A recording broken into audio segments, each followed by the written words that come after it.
I guess I'm live. I'm going to say live. Am I live? Hello? Hello?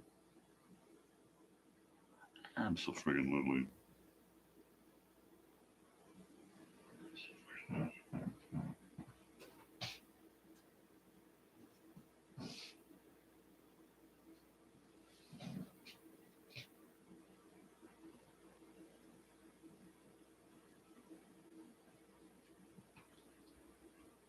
Well, far out, people. I got my first In and Out shirt. Check that out.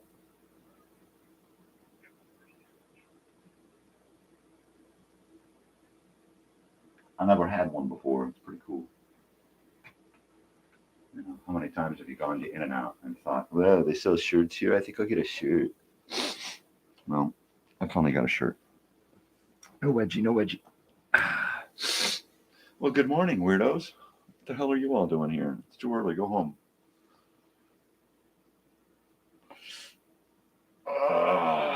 It's time for coffee, coffee, coffee, coffee. Coffee. Coffee. I like the sound of that. Well, things have just been going weird. I'm telling you. Really weird. Oh yeah.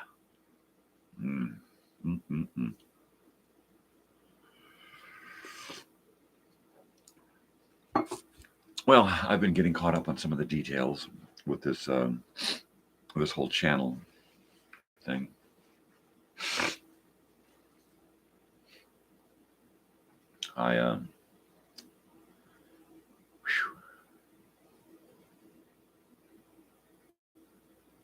It's starting to get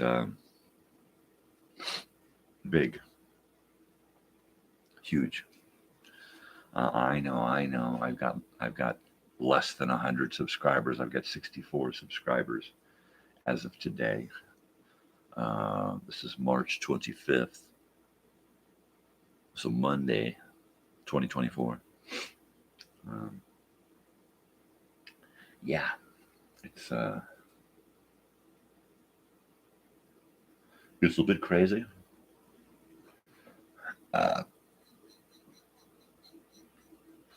So let's see. Let's just work backwards. How's that? Yesterday, I finished getting radio shows done for last week's Old Time Radio Wednesdays. I have one left to upload for the 6 X-1 episodes we listened to last Wednesday. That was a lot of X-1, I know, but I was really excited about having X-1. I've decided to shake it up a little bit this week. This week we've got Suspense, Escape, Lights Out, and then, of course, an episode of X-1. So tune in Wednesday. And then after the show on Wednesday, I will be releasing those 4 shows for viewing and listening pleasure. All right. So there you go. Let's see here.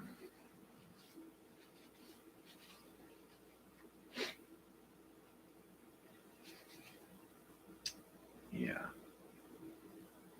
I'm also thinking about putting some end cards at the tail of some of my shows. So, yeah, be on the lookout for more directions on how to find the show, I guess. That's about the size of it. Look at all this hair here. Isn't that just hairy? Okay, so what did I do this weekend? Well, yesterday, you know what? I didn't watch a whole lot of TV this weekend. I probably won't get a whole lot of time to watch TV this week. We're pretty busy this week. Like some of you know, we clean vacation rentals, and it's been kind of slow lately. Just been working on the weekends, really. But things are picking up again, and we're busy. It's spring break, of course, so we're pretty much busy all week. Cleaning toilets. That's my job. My job is to clean all the toilets. I do toilets and bathrooms, kitchens, and floors. We kind of split the floors. My wife will do beds and continue with laundry. If I get to a house early, I'll start laundry, strip the beds, that kind of stuff. And then she'll show up after finishing a house, and she'll make beds and hit all the little details that us guys miss. And then that's it. And then I finish off my little duties and go on to the next house. She finishes off her few things and finishes with the mopping. I'll usually sweep and vacuum, and then she'll come along and mop. Sometimes she'll take off to go do a house, and I'll stay and do the end stuff, the mopping and the sweeping and the finishing of the laundry. But yeah, it's a lot of fun. Staring at my phone here. So yeah, I got a little attachment here for my phone, so it hooks to my tripod here. So I can take my phone and my tripod to open mic night, which I'm probably going to tomorrow night, since I haven't done a damn thing music related all weekend. It's kind of a bummer. I thought about going to open something on Friday, never made it. I thought about going to open something on Sunday afternoon, never made it. Last night, never made it. Basically, I needed to catch up on sleep. Did a little bit of driving this weekend down to see the in-laws, and that driving always keeps me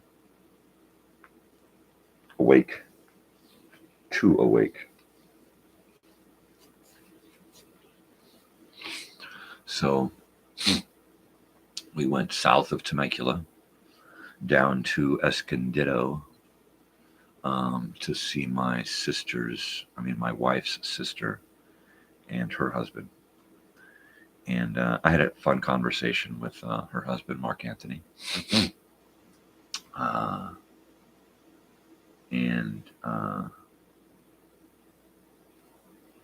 Yeah, come to find out, he actually watches my channel and had things to say, and that was neat. So thank you, Mark, for being a subscriber and a viewer, and for being a fly on the wall. I appreciate it. Yeah. It was a lot of fun. And yes, Mark, I did get a shirt on the way home. We have been talking about I got a shirt Jones. I need a fix. So I picked up a new shirt. We of course went by In-N-Out on the way home. It's what we do when we're out. It's kind of our family go-to food place. Because we're Southern Californians. That's the way it is. You live in Southern California, you eat In-N-Out burger.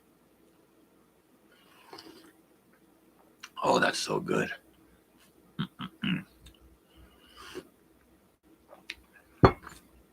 Oh, yeah. Uh-oh. Turned it off. I turned it off. Let's see. I want to go here. The monkey man, the monkey man. Monkey man, monkey man. Monkey man, monkey man. Monkey man.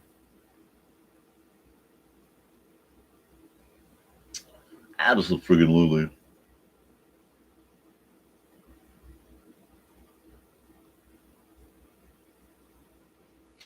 live? Am I live? Absolutely. I guess I'm live. Hey, what are you looking at? Yeah. Okay. So Mondays are going to change a bit. I've got some technology coming in the next couple of weeks. So it looks like season 3 of mornings is going to be kicked up a notch. I should be able to get a couple of cameras active.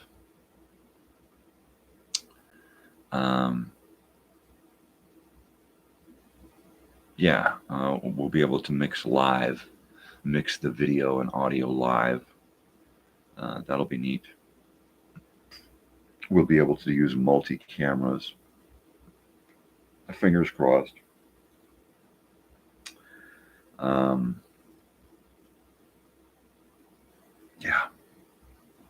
Hopefully, the big thing is I'll be able to edit video quicker with the new PC. It's not one of those, oh my God, this PC is like so bitchin' new. It's got like all the fancy features. No, it's not like that. I'm just getting another one of these cheap late Acer laptops. It's double the memory, double the speed, double your pleasure, doublemint gum. So I'm just hoping that I can kick it up a notch, double the speed on the video editing, keep from dropping the sound, and keep from freezing up on the video, that kind of stuff. So, yeah, baby, bring it on, bring it on, yeah. So Mondays is going to, I don't want to jinx anything, but it looks like Mondays we're going to be doing movies. Mondays will be kind of a movie watch party type thing. I'm not talking like feature films, 2-hour movies, that kind of shit. I'm mainly talking about, now, when we were in school, right, what would usually happen most Monday mornings would be we'd walk into classroom and our homeroom teacher would be just head down on the desk, right? Just snoring, drooling, just out of it, right? And then, of course, everybody gets into the classroom, the bell rings, the teacher is shocked to life and proceeds to put on a movie and go back to sleep, right? That was a lot of Mondays for me in school. At least those are the Mondays that I want to remember. So I've picked out some movies, and it won't always be school movies. I've picked out some classic movies from things that we might remember from, say, the Family Film Festival on Channel 5, KTLA, Saturday and Sunday mornings at around 10, right? Tom Hatton would come on up early enough. You could hang out with Tom Hatton, watch Popeye cartoons, see him draw cartoon characters from a little squiggle given to him by someone. That was always neat. So we're going to be doing a Monday is going to be a kind of a movie Monday thing. Looks like I got dogs clicking around. Let me go grab a couple of dogs. I'll be right back. Don't go nowhere.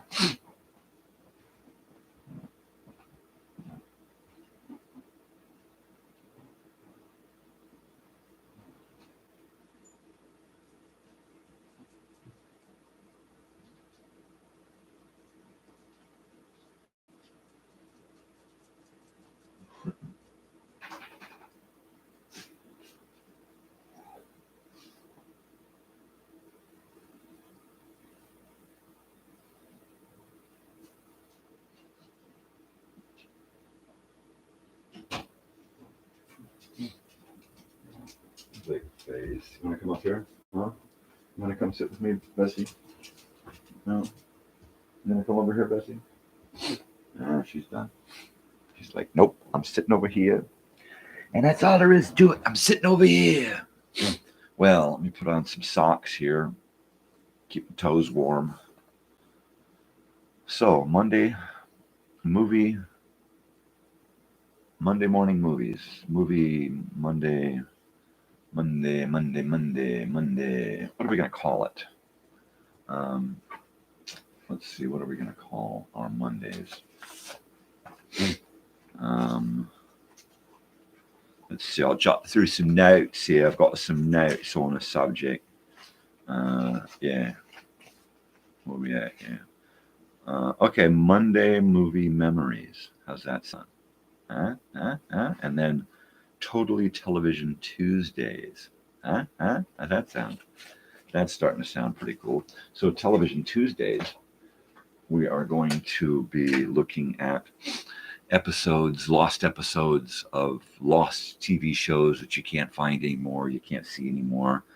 We may do a regular Monday, Tuesday television series where every Tuesday, like the Wednesday show, where we listen to the various old-time radio shows.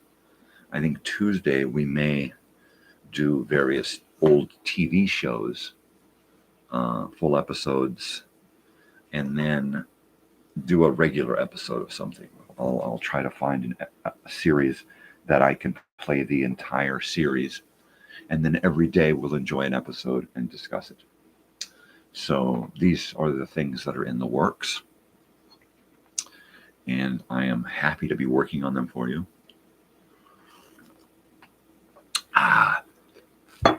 The Wednesday show has been kicked up multiple levels. We're listening through the telephone into the Bluetooth into the mixer now, so we're getting a crisp, clean picture with no interference. I can turn down my mic, and we can just hear the shows, right? And that's pretty cool. I like that. The same thing with the TV and Monday, the Monday movies and the TV Tuesdays. If things work out the way I plan, I should be able to go full picture with a TV show or a movie, and then have a little picture-in-picture with me in it. So you'll see the show, and then you'll see me down in the corner somewhere with the watching the show with you, and on occasion, perhaps pausing and doing some commentary. I'm not one to do commentary over a program unless we've seen it before or heard it before. So yeah, look forward to that. That's going to be fun. That's going to be a lot of fun. I'm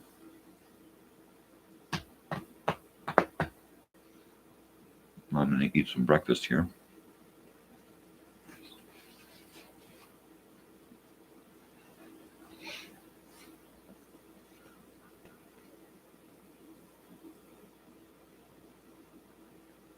So I am working on the Friday night live show. It is one of those shows that's kind of difficult to gauge.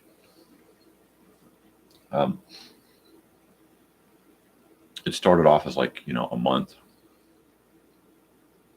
would go by, or about a month has gone by since a month went by after the pilot. And it's been a couple of weeks since the last live show. Well, it'll be 2 weeks on Friday. So I'm hoping that I get another host or another guest this Friday, which will make it every 2 weeks. All right. And if we can swing that for a little while, at least get a Friday night show every 2 weeks, I think it would work. I do. I think it would work. At least until I can get a weekly guest. Right? There's enough talent out here. I should be able to get a guest, at least a guest a week, at least, right? The singers, getting a singer over here to sing a cover or an original is difficult if that singer does not play a musical instrument. I'm not an accompanist.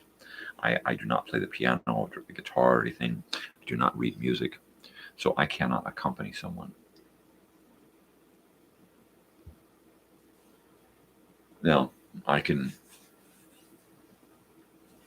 feed in music for them to, if they have music, but I don't know, So, but yeah, so my beautiful daughter is on spring break.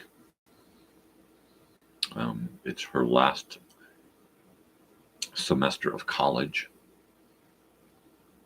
and then she's off to university in the fall.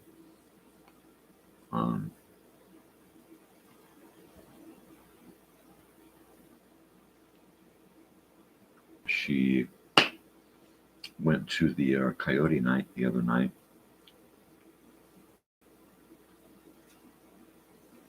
With her friend Deja, who was also attending the school, same school.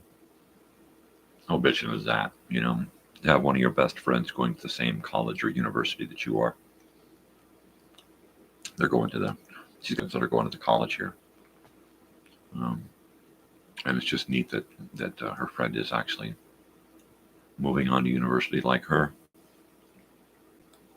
Not just for the commute factor, all right? Because that's important. But having a friend around is like ultra important. So I will do my best to be driver. In fact, let me have to write a little note here. Truck. David, it's time we borrow your truck. I need to take Natalie out for a drive in the sticks. If we can pull it off this week at some point, I'd like to come down and get the truck. Maybe I'll have Hilda drop me off down there. We'll do a little bit of music stuff. And then I can come home in the truck. Or you can come up in the truck, hang out for a little bit, and I'll take you home, right? Something like that. Let's do something like that.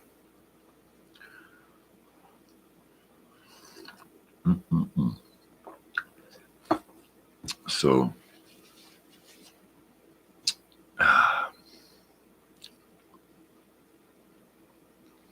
I love these cereal bars.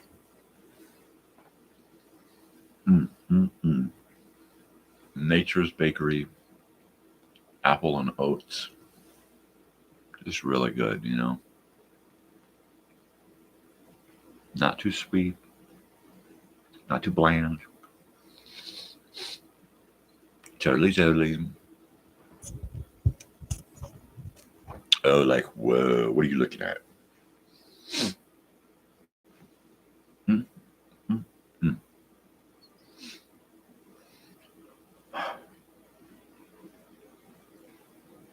So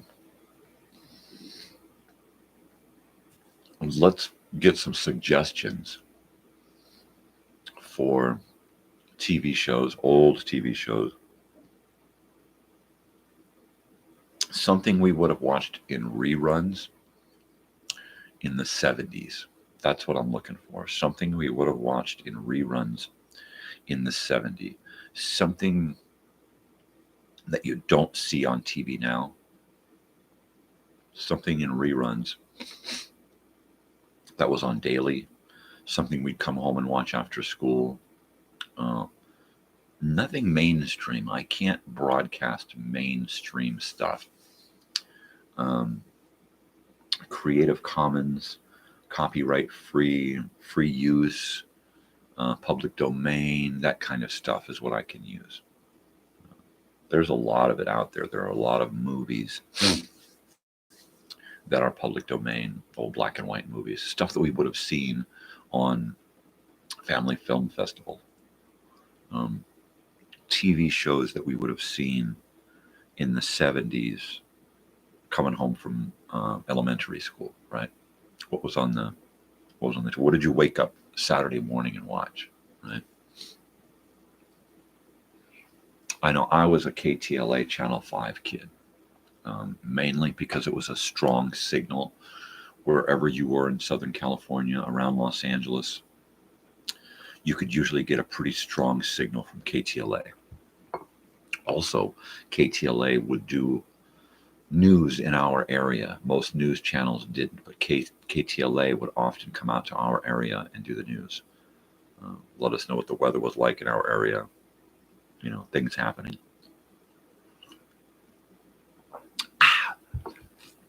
Yeah.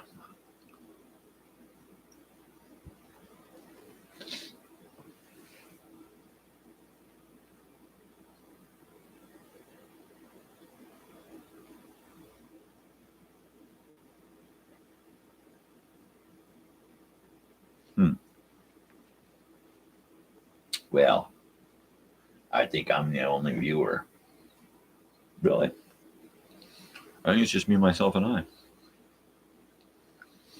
Mondays. Well, good old Mondays. Monday.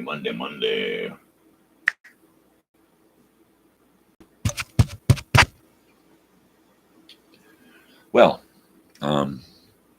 let's see. I've got some rechargeable batteries here that I'm going to have to charge up so that I can stop throwing away batteries. I'm sick of it. I'm just sick of it. Sick to death. Is this battery good? Is it not good? Is it gonna work in my microphone, or is it too weak? Is it gonna work in my mixer, or is it too weak? Now I don't have to have that issue. I'll use my batteries for a certain amount of time and then charge them and then put them back. And that's all I got to do about that. No more throwing away batteries every couple of weeks. I'm sick of that. Sick to death of it. I hate throwing crap away. It's not that I'm a hoarder. I just hate knowing that something that leaves from this house is going to go to a landfill and then sit for 100 years in the dirt. And it sickens me. That's why I like old technology, old American-made products, is that they last forever. We used to fill our landfills up with junk that there was no reason to throw it away, right? Because it could be fixed or repaired or reused or recycled. Now, everything is made to recycle. Everything is made so disposable that it never even makes it to the recycle. I mean, it just goes right into the landfill. It's ridiculous. It's sad. It's very, very sad. It hurts me to throw things away. It hurts my soul. That's why we recycle. My wife is an avid recycler. She goes out of her way to make sure that plastic, as much plastic as we can save from the landfill, we do. Once again, it's my wife, though. She pretty much carries the load when it comes to making shit happen. Right? Isn't it always that way?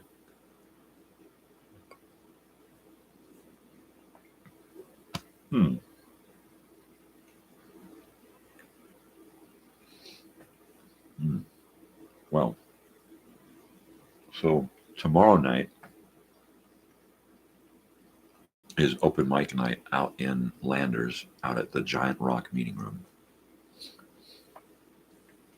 And I think I'm going to be finding my Friday guest there.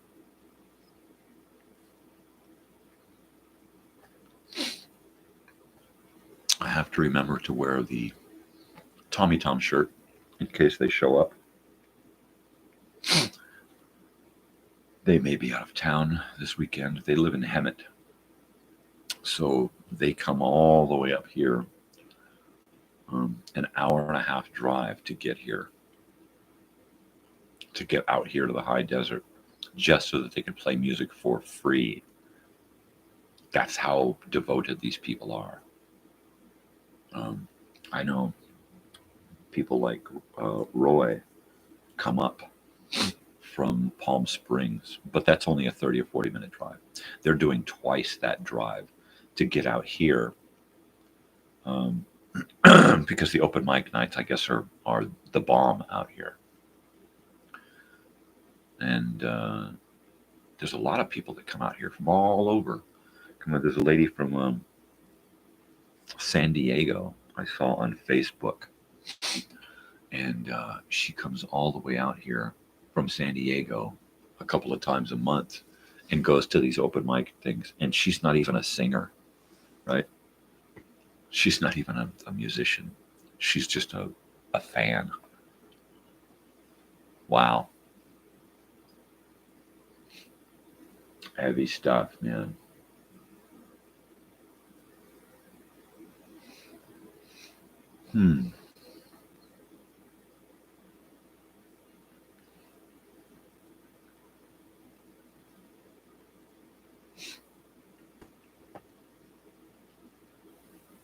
So let me warm up my coffee here.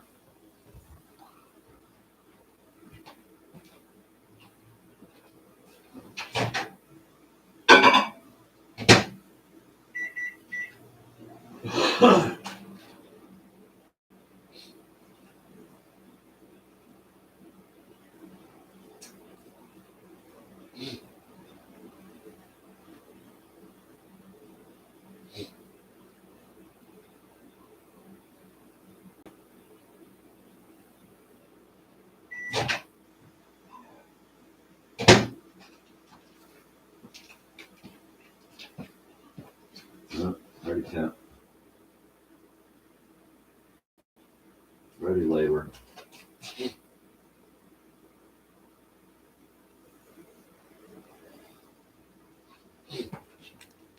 Hard.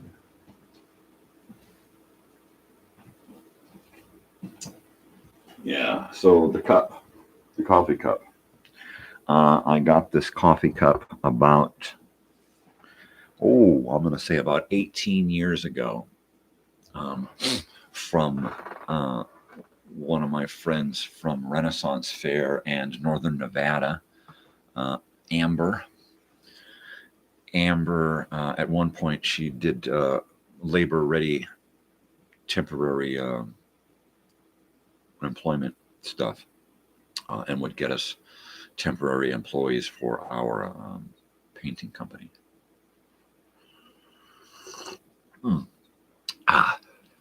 And we got these cool cups, and I kept mine, and I've had it all this time.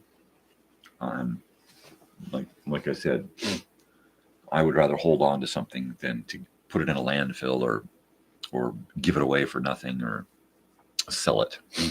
You know, every time I sell something or give something away, I wind up missing it.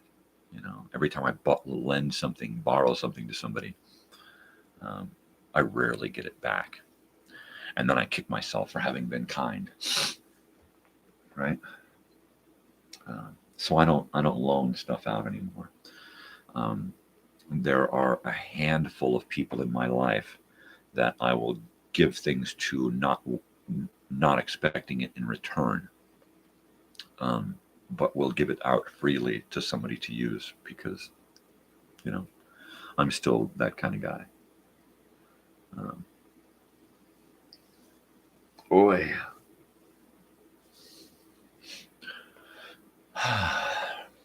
No flies, huh?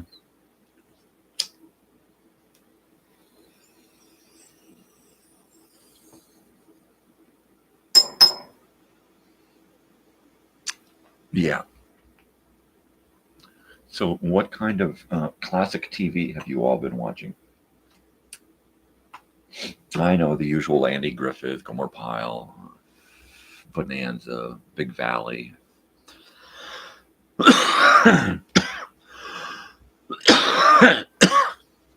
But pardonnez-moi, what kind of shows do you watch that aren't on TV? I'm talking about streaming stuff that doesn't make it into the mainstream. All right. Like Oh, like say the White Shadow. All right.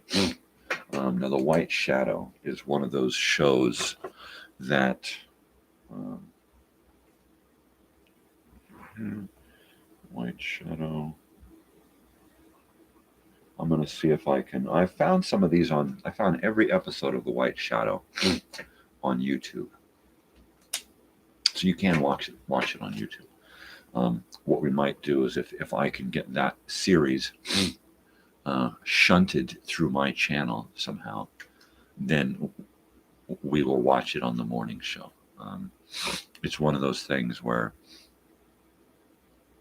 you'll find it on YouTube, but then if it's from a reputable source like Classic TV channel or something, right, then more than likely I will not be able to use it. Now, if somebody has uploaded a bunch of episodes of something and they're getting away with having it on their channel, then I would probably grab an episode from somewhere and upload it and see if I'm going to get away with it. If I can get away with it, then I will be able to get away with it viewing it on the morning show with y'all. And then we kick it up a notch. Then we share in that adventure. Let's relive an episode of something. I don't know that I would want to get into big shows, right? Doing them every week. I don't think I'd want to do a big show every week, rebroadcasting an old show.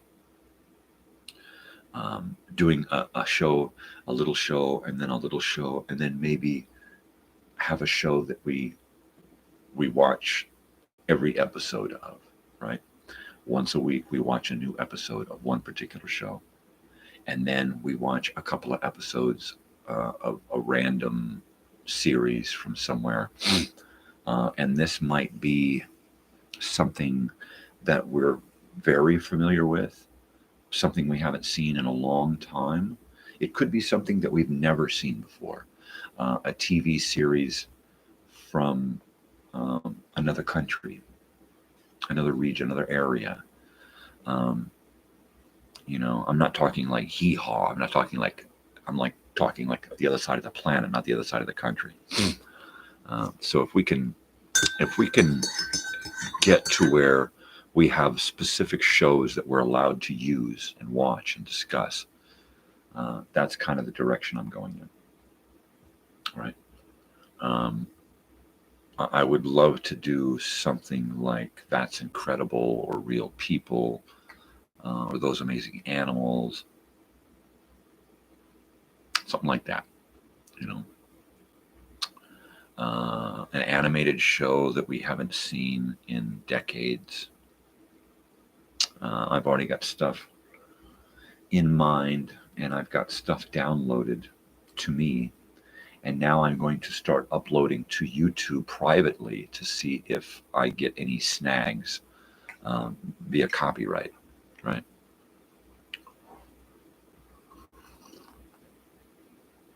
And then in order to keep from a huge copyright hit, like the old time radio shows, I will dress up the screen so you're not just looking at a picture, the video. You're not just seeing the video. You will actually be seeing the video through an old TV, through a piece of my room here somewhere involved in the picture, so that it's more than just the show that we're watching, to give you the feel of watching the show from here, so that when we're discussing it, it feels like you're here in the room with me discussing it, that kind of a thing. So yeah, so we're going to be kicking it up a notch. Speaking of Real People, that is a series that you can find on Roku. Okay, you can find a few seasons of Real People on Roku, and it's a lot of fun. That right there is a really heavy time twice. The show started its first season as a live a live variety show, which was pretty heavy back then, in any time.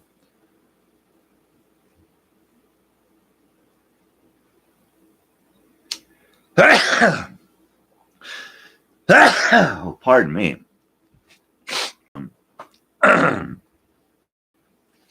So,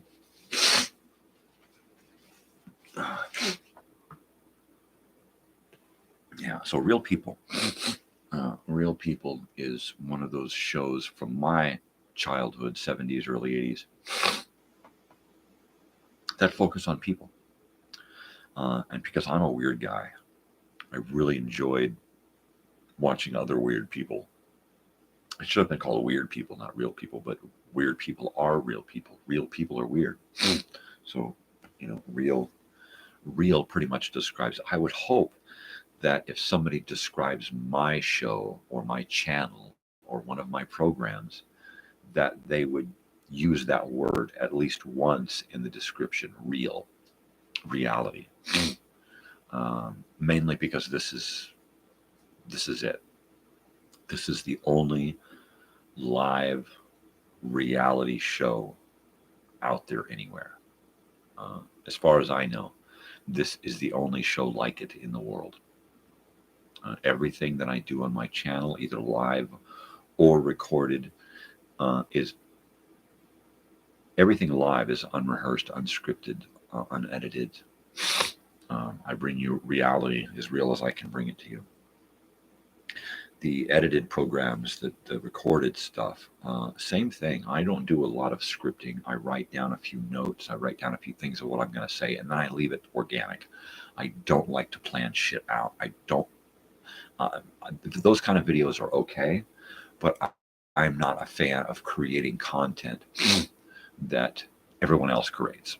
All right, everybody else is going to make a perfect, clean, crisp video with nice music and lighting and everything is fancy, and I just no, I don't need that. I want my clutter. All right, I want to be surrounded by my stuff. I want you to feel like you're surrounded by my stuff. Hence the different camera angles I'm going to try to implement. I will probably do a 2 or 3 camera morning show with an overhead view, maybe something that looks down at my music stand here, my stand, the thing that if I can open up a book on that in front of a camera looking down on it, then you're looking at exactly what I'm looking at, right? And wouldn't that be neat? Same thing. If I can use my audio video mixer and channel in the VCR, right? Then this opens up a whole new level of fun for you and me. With recorded stuff on the VCR, I can do opening credits and theme, and I can do end credits and theme just by pushing play and flipping a switch. Now the mic is dead, and now we're watching whatever's coming out of the VCR. If I want to put on an old movie on my VCR, a family movie, if I want to record stuff, create something on the computer, and then send it to the VCR and record it there, then I can replay it live. And that's kind of neat.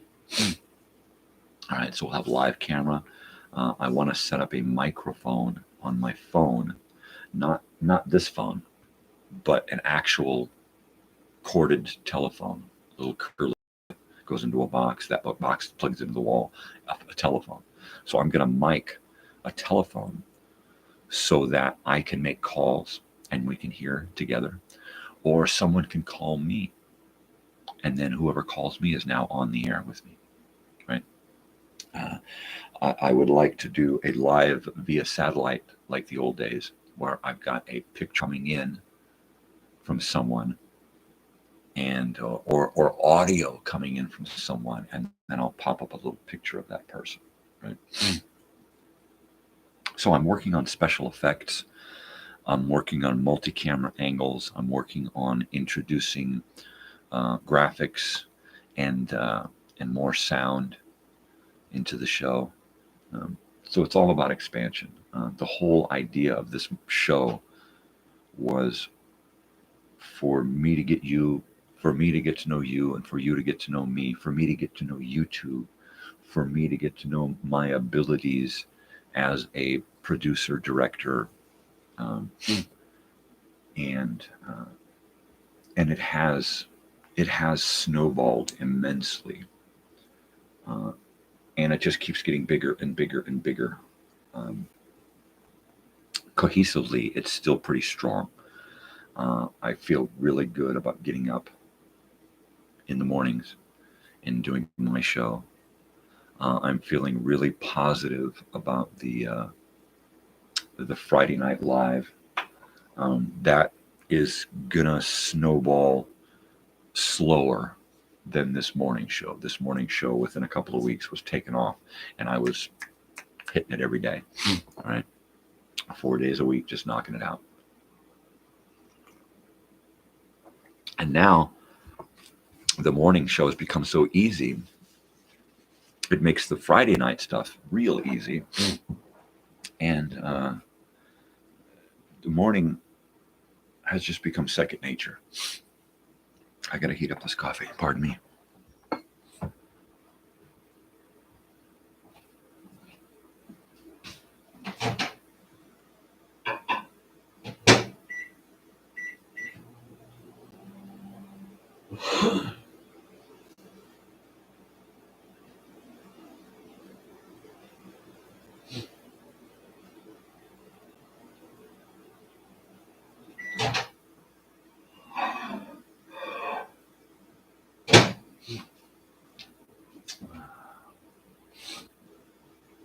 So I'm going to be bringing a lot of vintage entertainment in to the show.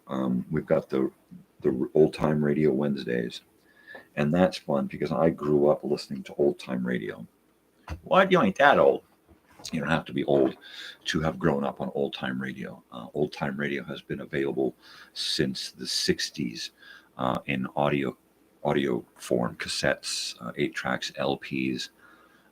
So my father has been bringing home, or had been bringing home, radio shows, old time radio for years. So I grew up on it. When we got to the point to where you could find it everywhere on cassette and record, then it became more and more prevalent in my life. Now, by the end of the 90s, a lot of websites, internet sites have had these places where you could just go and just download, every episode from this series and every episode from that series. And I had a Apple iPod. I would go to this old time radio internet site and just click download, click download, click down every single freaking episode they had, no matter what they had. CBS Radio Mystery Theater. I recorded a lot of that and would listen to a lot of that. That's one of the shows from my childhood. When we didn't have a TV, we would all gather around the radio at 8 or 9 o'clock at night and start listening to these old time radio shows. CBS Radio Mystery Theater was broadcast new for about 10 years, late or early 70s into the early 80s. And it was like new broadcasts, not just like rebroadcasts of old shows, but actually new shows. The host was E.G. Marshall for most of the series. There were occasional other hosts, like the director. Every once in a while, he would host the show. I can't remember his name. He had a great name, though. E.G. Marshall was a great host, had a fantastic voice. Every once in a while, he'd be in a show because he's a fantastic actor. Um, a, a regular on the CBS Radio Mystery Theater, was a well-known actor, Fred Gwynn, who played Herman Munster on the Munsters TV show. He also played the judge in My Cousin Vinny, and various oddball characters throughout TV and film throughout the 80s and 90s. But mostly he was, known famously for Herman Munster. And he was a big dude. He was a tall dude. But yeah, Herman Munster, Fred Gwynn. His voice. He's got a great voice too. I remember hearing a lot of episodes with Fred Gwynn. And granted, he was probably only in less than a half a dozen. But his, just hearing him a couple of times makes him stand out.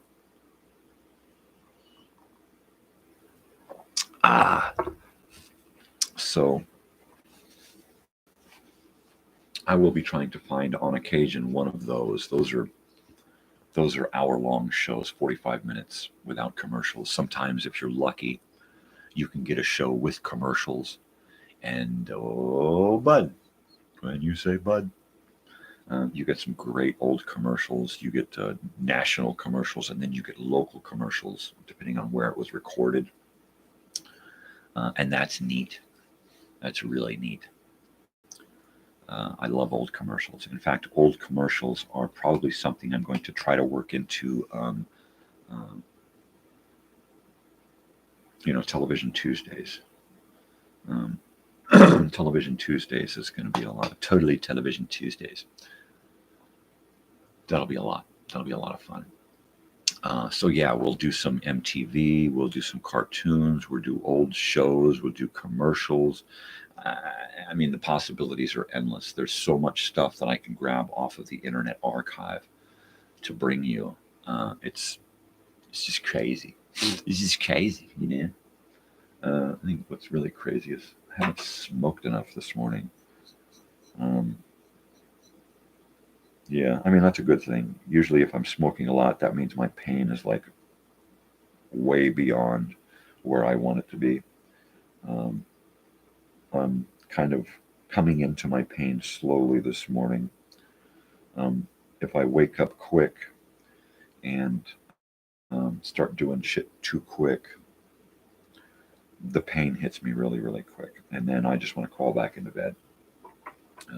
When the pain nodes start making their connections really slow and stuff, then I don't have to get up and start filling my head full of pot, which is great because I don't, he's a pothead, man. He's always, well, I don't really get a lot out of the pot mentally anymore. I smoke enough that it's just there for the pain. And the stuff that I smoke is mainly for pain. The indica stuff is not there to, to make me like, whoa, dude. So very seldom do I actually get a buzz, get high, usually it's a hit here and there and here and there to take care of the pain. If I was going to get high, I'd bust open my time machine here and I'd, let's see, pull out this doobie, I got a doobie here, right? So if that were the case, I'd be puffing on that doobie. But I think I will save that doobie for Tuesday night out at the show and go to open mic and blaze a doobie, I used to be one concerned about what happened with the roach. Man, where's that roach, man? Who's got that roach? I want to smoke that roach, man. I'm not so concerned about roaches anymore, when you start getting old and the... Are you all right? And when you start to get old and the smoking thing isn't as easy as it used to be, yeah, you start thinking about gummies. You start thinking about other stuff. But I don't, You know, I don't see myself coming down off of smoking anytime real soon. It's just so hard to gauge a buzz versus pain management. You know, it's like I don't always want a buzz. You know, very seldom am I smoking marijuana to get a buzz anymore, right? 20 years ago, that's all I wanted out of it. I just wanted to get high. I just wanted to get stoned, you know.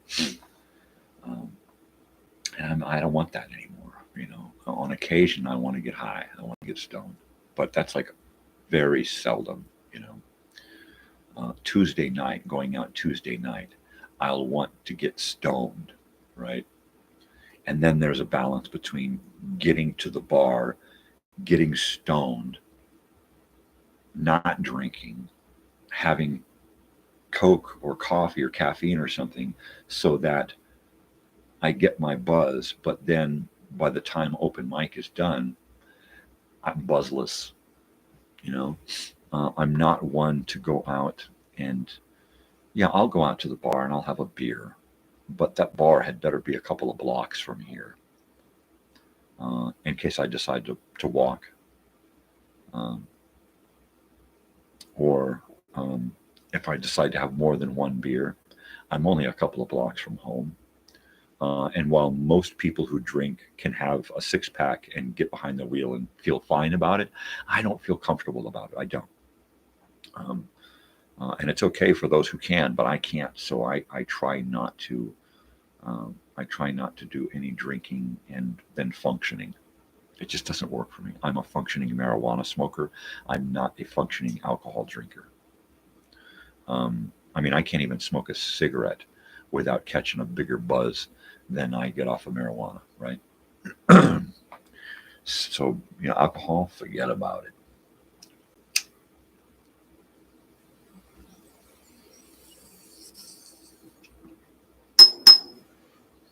Totally. So back to real people. I was discussing real people earlier and how I'm trying to make some of my shows kind of a reflection of those shows that I watched as a kid. You know, Sunday mornings, real people. That's incredible. Those amazing animals. Um, what you call Don Kirshner, right? Johnny Carson. You know, I'm trying to do something along those lines. I'm not trying to copy. I'm not trying to parody. I am trying to pay homage to a lot of those things that I grew up on. And for the most part, I think I'm doing an okay job.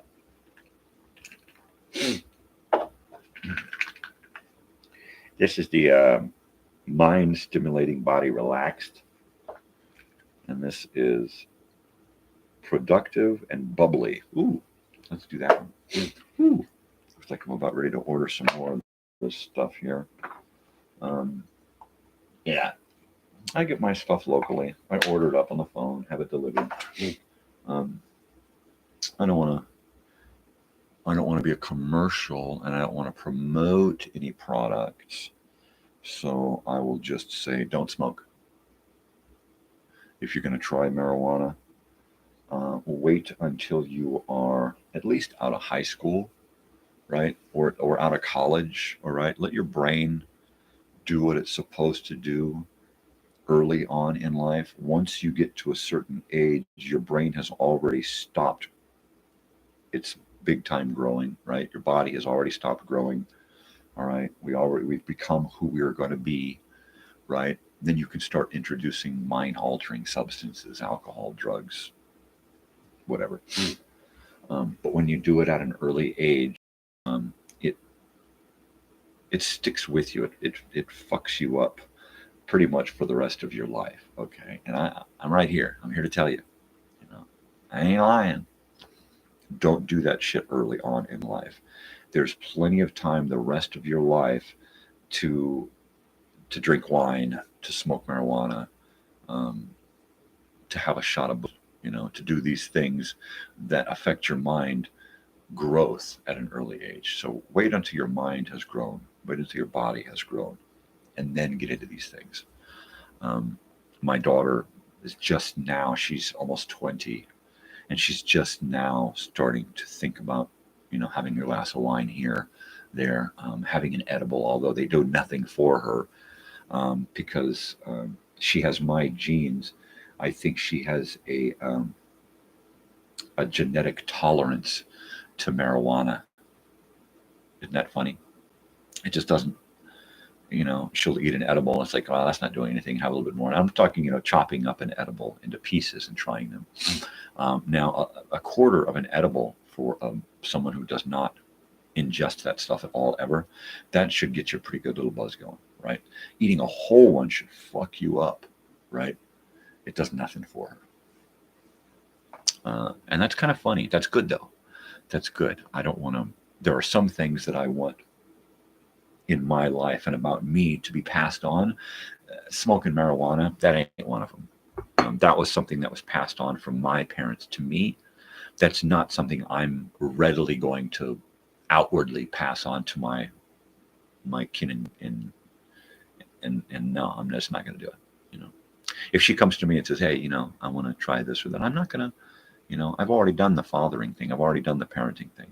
She's intelligent enough now to know what she wants, what she doesn't want, what she's able to do, what she's not able to do, how she can handle things, how she can't handle things, Agave. So, and I'm really happy about that. Proud of her mother and her for keeping it like that, right? So yeah, I mean, if she had gotten into, cigarettes and vaping and alcohol and stuff in junior high and high school like I did, she would not be, at least I don't feel like she would have made it to where she is now, with the intelligence that she has now. I mean, I was a smart kid. Most of the time I didn't do schoolwork, not because I couldn't, but because I just was bored with it. I didn't want to, I would do schoolwork in class, but that was it. I wouldn't take anything home. I never did any homework. I didn't have a place to do homework. By the time I was in junior high, I figured out that that school wasn't important. And mainly, I figured that out by the example set by my parents. They never asked me about school. They never asked me about homework. I missed the entire last 6 weeks of 7th grade because with 2 months left in the school year, we moved to a new school area. So I wound up going from Murietta Middle School, junior high, I don't remember what they called it, but I wound up going from Murietta to Elsinore Junior High, which was a huge difference, right? It was like from country to city, right? Even though it was nothing like that for a kid like me, it was like from going country to city. Even though I had been in city before, Manchester Avenue Elementary School. So I know city, but this was like country city. It was like harsh, and I was one of those people who was easily bullied, easily made fun of, easily attacked. Right? Pardon my nose. Happens in the mornings. So I'm new at this school. I got long hair, almost white. It's so pale, right? And it's pretty blonde. By this point, I've kind of become more instead of white, it's kind of become more blonde. Later on, it becomes more dishwater, and now I've got almost brownish reddish hair, right? But back then, it was really, really blonde, and hygiene-wise, like I said, I was never really taught a lot by my parents. So I rarely pulled a brush through my hair, didn't brush my teeth, didn't wear clean clothes, didn't have any clean clothes, rarely had any new clothes. Never did homework, never worried about taking books back and forth. I was pretty much an out of it child, right? And I'm a latchkey kid. It's like, you get yourself to school, you get yourself home, you take care of yourself. And that was pretty much the way it was. But when we got to Elsinore and I started Elsinore Junior High, after a couple of weeks, I couldn't take it. I was so sad. I was so miserable. Every day I was crying. I was just sobbing uncontrollably by myself. I couldn't live with my family. Okay. We lived in junior high at the age of 14, I believe I was. We had been living in a school bus converted into a motorhome, right? And I could not live in the same motorhome with my family. I just could not. I didn't feel like I belonged. I didn't feel like I was a part of the family. I didn't feel like anybody gave a shit about me one way or the other, right? And so we had our motorhome RV parked in a big yard on someone's property, and they rented. So we were just kind of an add-on, right? We were like a special guest. So we had our motorhome parked in the back on the property next to a big barn. At some point, I'll upload some video of a short that my father made in that same place. So we had the motorhome parked next to this barn, and we had this old tent trailer that we had been living in on the beach and in the Ortega Mountains and in the Cleveland National Forest. And we would just drag this tent trailer around, set it up, live in it. And that was how we spent a couple of summers, really, living in the van and a tent trailer. So now we have this bus, and we've had this bus for a couple of years. And we've got it parked right next to this big, giant, old metal barn, right? And this tent trailer is parked out back. Well, I'm miserable at school. I'm miserable at home. I'm miserable everywhere I go, right? I'm just fucking miserable. And I hadn't started smoking marijuana yet. I had smoked it on occasion, but I hadn't started smoking regularly. I hadn't figured out yet that marijuana was one of those social lubricants, one of those anxiety relievers, one of those things that helps me to not worry about how much I don't fit in, right? And I hadn't started smoking marijuana.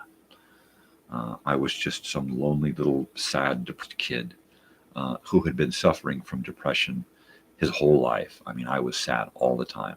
And now I literally have no reason to be happy at all, ever. I don't get along with my family. And I move into the tent trailer in the back. And the tent trailer is pretty much a dirty laundry depository. That's it. If we had pile of dirty clothes, and we didn't have room for it in the house, rather than take it and wash them and put them away, we would take those clothes and just throw it into the tent trailer. And then you go out there and you dig around. What we're going to do? We're going to do a load of laundry, right? So we'd run out to the tent trailer and we'd run and try and find a couple of outfits that we were going to get washed, because those 2 outfits were going to be like 2 or 3 weeks of schooling, right? Unless you wash your shit out by hand, which I did a lot of. So, here I am in another school. It's the second school this year, at least that I can recall. And I'm the stinky kid. I'm the little short, fat kid that nobody likes. I'm ugly, right? I got this big forehead and nose, and I look just different than my family. So I'm obviously not, I'm just obviously not. So everybody is picking on me. The office staff, the security staff, every single one of my teachers, every single one of my classmates. I couldn't walk down the hall or up the stairs or stand at my locker without somebody walking by and hit me on the back of the head, or smacking the books out of my hand, or just flat out being mean, you know. What are you? You know, are you a boy or a girl? You know, I used to get called Michelle a lot. Every single time I go into a class as a new student, the teacher would look up at me and look down and say, we have a new student here. This is Michelle. Every single fucking time until I got into the 8th grade, right? At that point, I wasn't, I looked more like a guy at that point. Okay. I mean, I had long hair, I was fat, but I had started to lose a little weight. So my fat didn't look like boobies anymore, right? So by the 8th grade, people had stopped calling me Michelle. But by the 8th grade, I had pretty much learned from my experiences in the 7th grade that I was the only one who was going to care about me. That's it. The teachers don't care about me. The students, the staff, not even my parents. I mean, they didn't even give a shit if I did homework.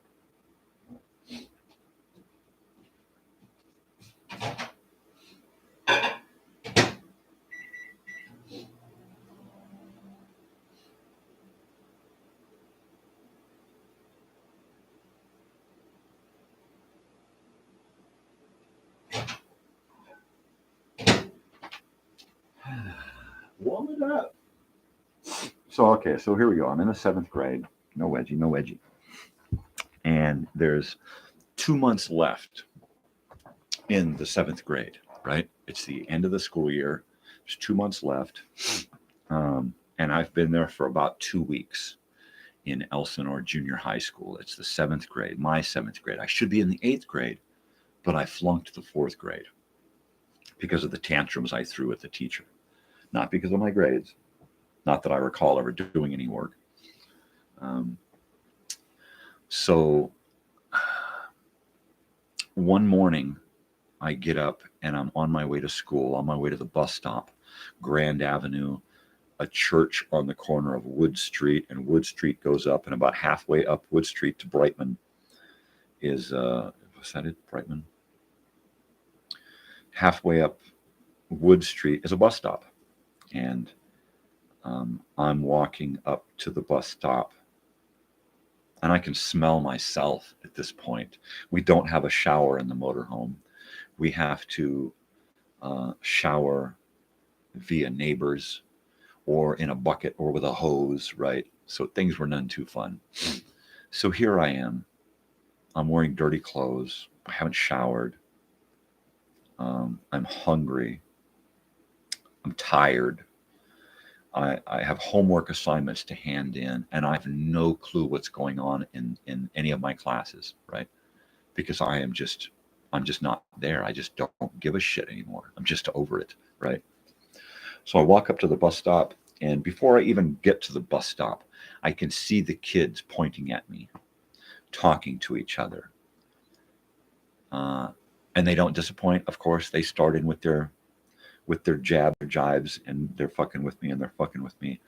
And with my head down, I walk to the bus stop, walk past the kids waiting for the bus, ignore all of their hurtful remarks the best I can. And I just keep walking. I just decide, you know what, fuck this. I can't do this anymore. All right. I am literally contemplating suicide at this point, right? I'm in the 7th grade, and I am seriously thinking about removing myself from everything. It's like, you know, I have no family life at all. I got parents who just, you know, unless my father needs me for something, I'm pretty much ignored, right? And if I need him for something, I'm pretty much ignored.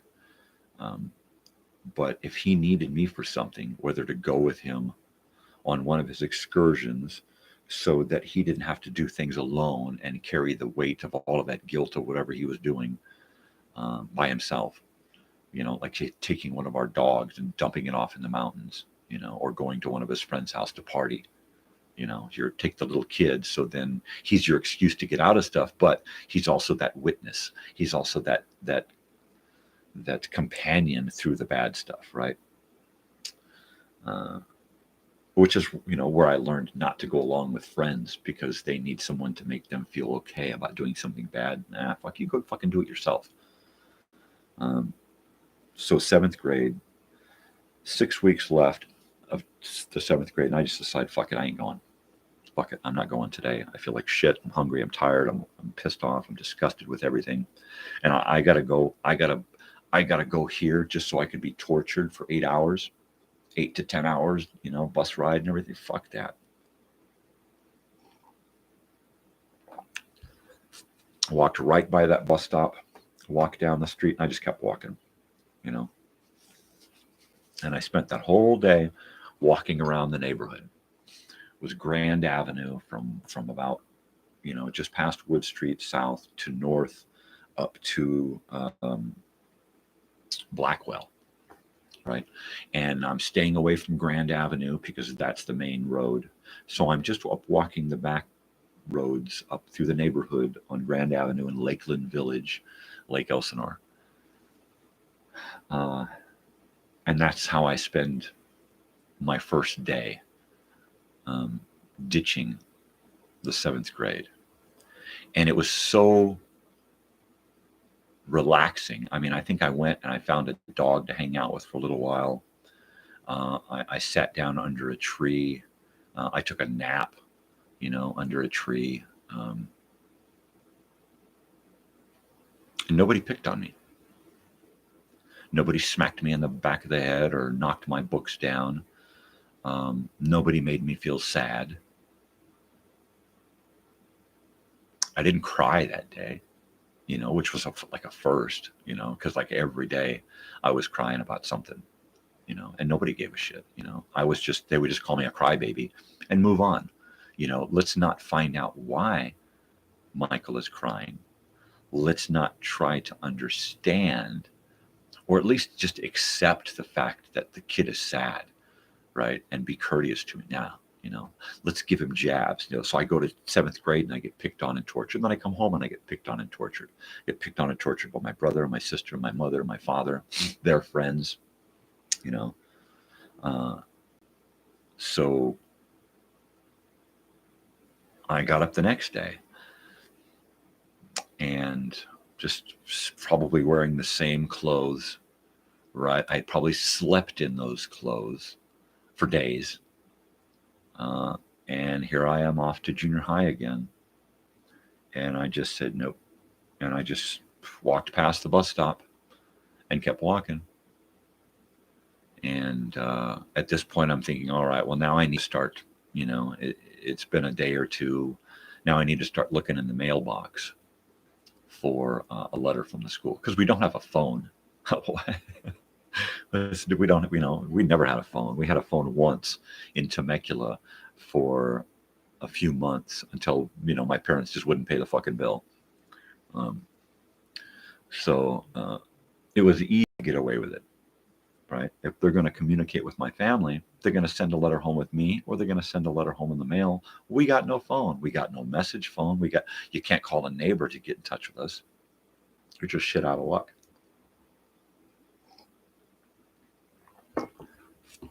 So I just walk around the neighborhood.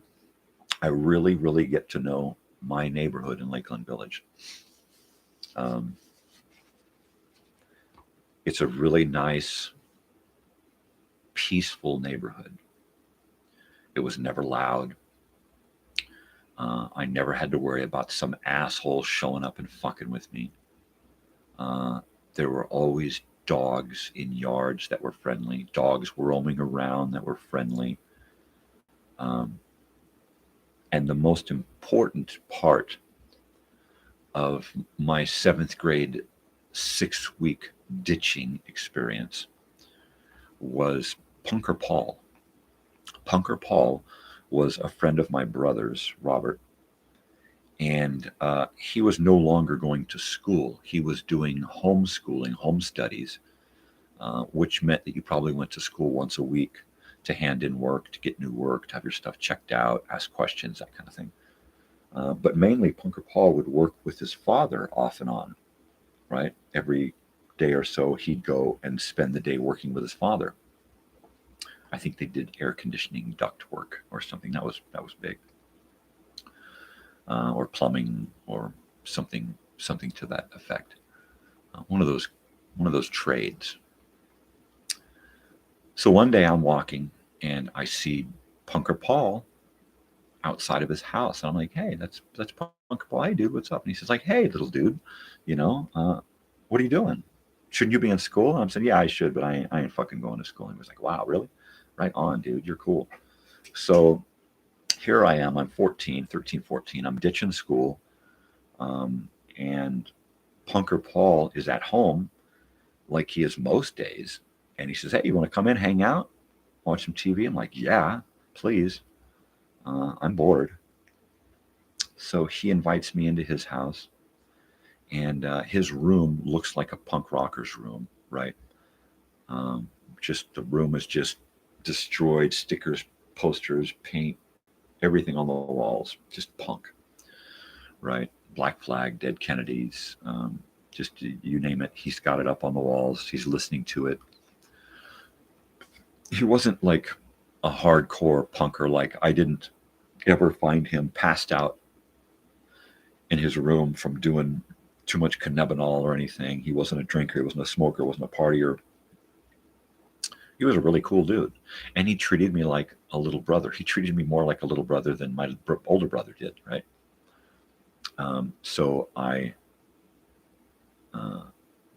went to his house and I hung out. He sat me down on his living room floor, turned on HBO, and I was pretty much hooked, right?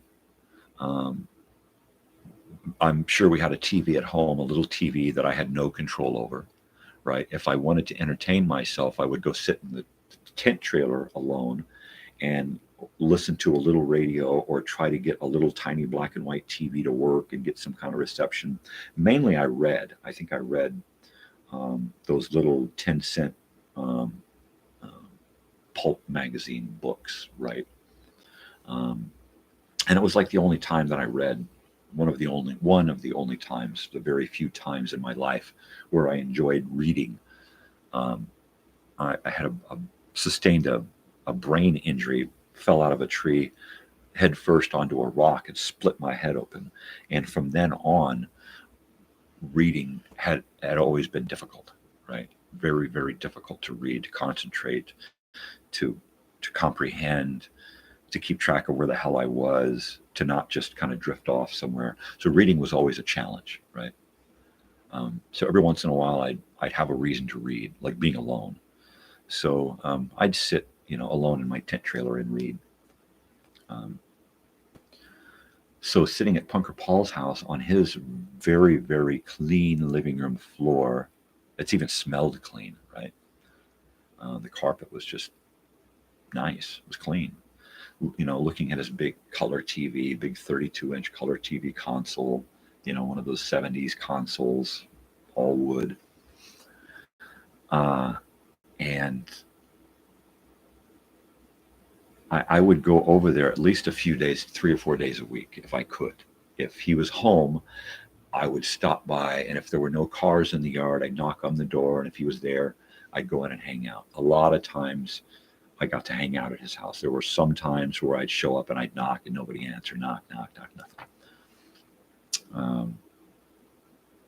But mostly, that's where I spent my days, hanging out at Punker Paul's house, watching HBO, watching movies that have stuck with me my entire life. Caveman, Ringo Starr, Escape from New York, Kurt Russell, just so many movies. Hair. I think that was one of them. I think Stripes might have been one. There were just so many movies in that little brief period that I got to see. It was like I was home, TV was always a very special friend to me. mainly because I didn't get a lot of TV, and I always had to suffer with, hi, whoever's there, fly on the wall. I always had to suffer with whatever everybody else was watching, But hanging out at Punker Paul's house during the days, he just hung out in his room. I rarely saw Paul when I was ditching school.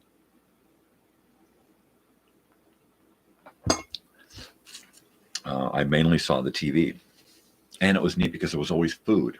There was always some kind of leftover food or snacks. He'd always make me a sandwich. I mean, he literally was like a big brother, Hey, little guy, what are you doing? And bring me in, sit me down, give me some food, and park me in front of the freaking TV. And I'd sit there until it was time for his parents to, my dad's going to be getting home soon. You got to take off, or he's got to come pick me up, and we're going to go to work. Or most of the time it was, okay, the bus is going to be coming soon.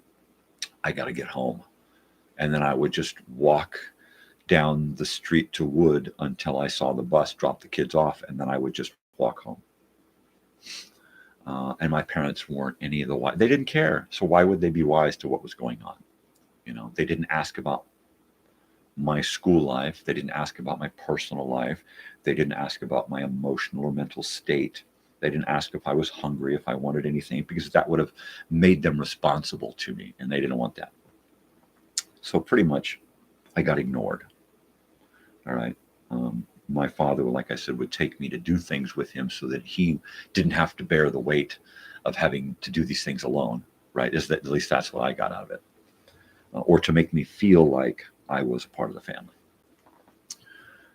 Nonetheless, I ditched the entire last 6 weeks of 7th grade, right up until the last day of school. I didn't even go to the last fucking day of school. It's like, fuck you, I ain't doing it. Find another person to torture, because I'm over it.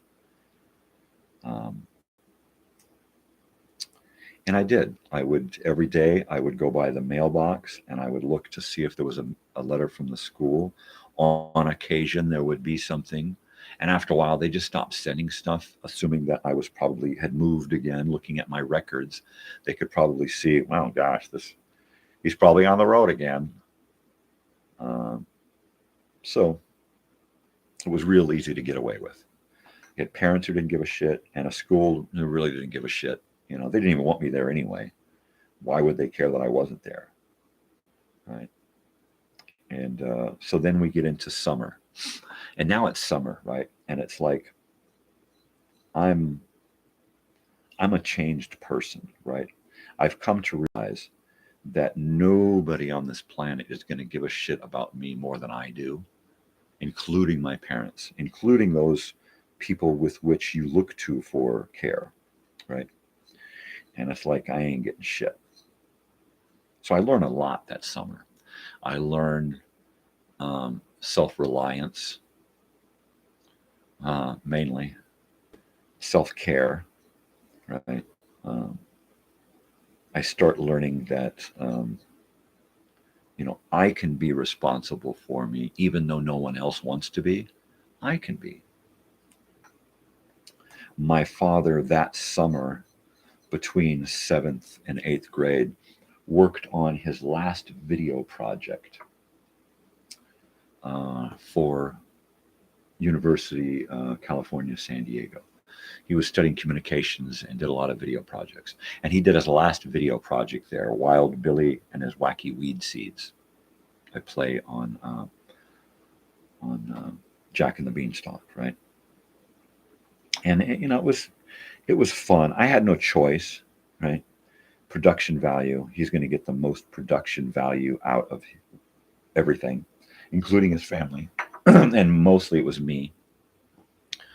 And I enjoyed the technical aspects of the stuff that he did, the studio work, the editing, the computer, the camera stuff mainly.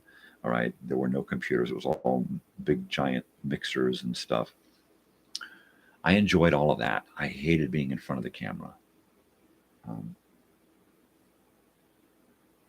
But it's where he wanted me most of the time, and I just suffered with it.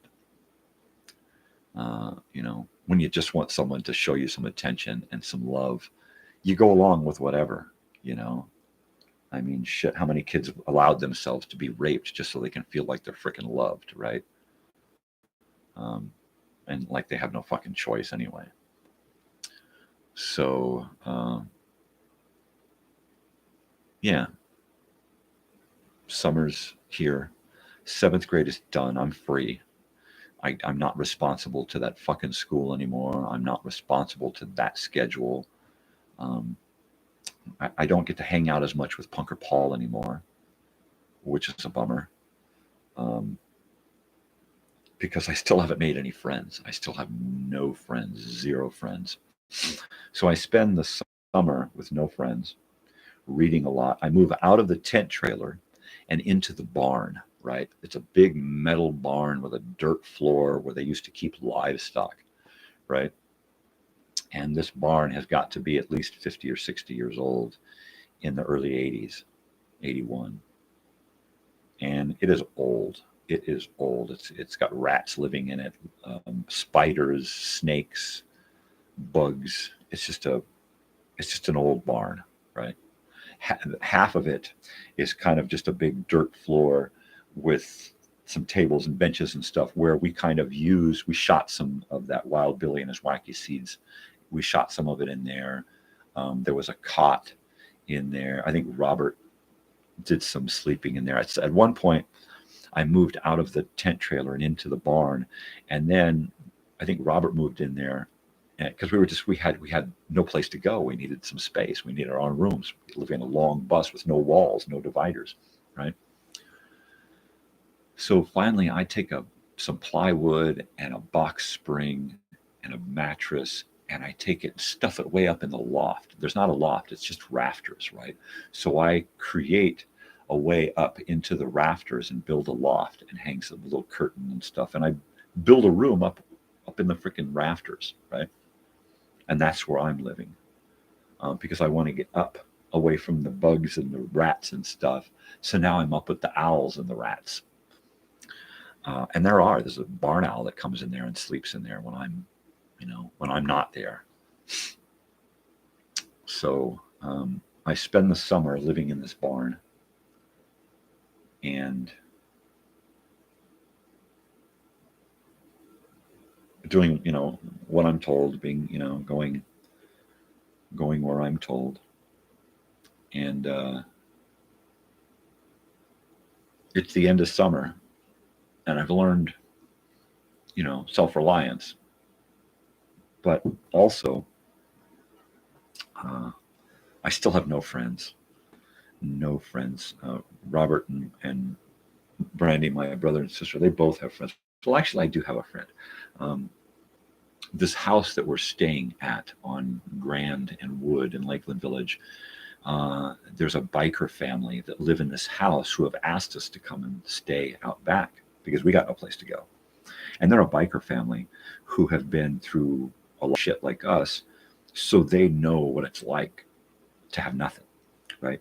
So they're willing to share their nothing with us and vice versa, right? So they have kids that are much younger than me. I try to befriend them. The younger person, the younger of the kids, the girl, she's friends with my sister. I try to befriend her, of course, because, I'm a guy and I have no friends and I'm of like puberty, right? So even if a girl is younger than me, I want to hang out with her because, hey, it's a girl. And usually the younger girls aren't turned off by my appearance, right? Because, when you're younger, you don't care too much. As you get older, you have, society saying, well, you can't hang out with those people because they don't look like you, they don't dress like you, so you have to dislike them. So I would usually prefer to hang out with younger people, or older people. I was never comfortable hanging out with kids my own age, so I never had any friends my own age. 7th grade, didn't have any friends. All summer long, didn't have any friends. 8th grade, that's where everything started to change. I remember we went to the 8th grade to check in, and it was like, of course, we were late. My parents, I don't think they ever once got us to school on the first day of school. It was always halfway through the first week of school, they'd realize, oh, look, there's a school bus. Oh, shit. The kids should be in school, right? And that always happened. We were never early enrolled. Our transcripts were never caught up with us. And so we're at the junior high, and my father is enrolling me in the 8th grade. And they're like, yeah, he was here last year, but where was he the last 6 weeks? We don't have him on record. Did you guys, were you out of town? Were you on vacation? Did you move? You know, and my father, without dropping a beat, just turned to me and looked back at them and said he had bronchitis. Right? Just comes up with a lie, and that explains it all. Oh, okay. Do you have some kind of doctor verification? So he bullshits him, and it's too late for me to go to class that day. Well, you know, we're going to let class out here in another hour. Why don't you just come in tomorrow? So we get in the car to go home, and we get out to the car, and we're driving away, and he says, I don't want to know where you were, and I don't ever want to talk about it again. So apparently, me ditching the last 6 weeks of school was more of an embarrassment to him than concern over where the hell was my son for the last 6 weeks. I think he's at school and he's not. What's he doing, right? I would want to know. And he didn't. He didn't care. He didn't want to know. He didn't want to talk about it. He didn't ever want to visit that subject again. You know, the fact that I should have told him before, right, so that he didn't have to be caught off guard. All right. Usually, if it was something that I did that made my parents upset, it was something that embarrassed them. Right? If I did something and screwed up and was fucking up my own life, they didn't give a shit. If something that I did embarrassed them or made them look bad, right, that's when they cared. And that was the bummer, you know. And how dare he? I was so pissed off that he did not want to talk about it. I wanted to talk about it. I wanted to talk about being bullied. I wanted to talk about the shitty staff and crying every day. You know, they didn't care. They saw me as a crybaby. Fucking crybaby. You know, they did not want to address the fact that there might be something wrong with me mentally and emotionally. They just didn't want to. They just didn't give a fuck, you know. So that summer, I learned that they didn't give a fuck. When I went to the 8th grade and he didn't give a fuck, that was it. From then on, my life had changed completely, right? And I 8th grade, learning about me, what I could do, what I cared about, you know. And it wasn't school. The only reason I went to school was to find friends, right? And it was the first time that I was accepted. I had lost a lot of weight over the summer. I had gotten a little taller and skinnier, not much, but just enough. I had found a leather jacket at a thrift shop that fit. My hair was long, and I was starting to brush it regularly. And I was starting to smoke marijuana a little bit more and more. Mainly because of Richard. Now, the bikers that we lived with, they had a visitor who would come over regularly, at least a couple of times a month, if not on a weekly basis, would come out from Sunnymead.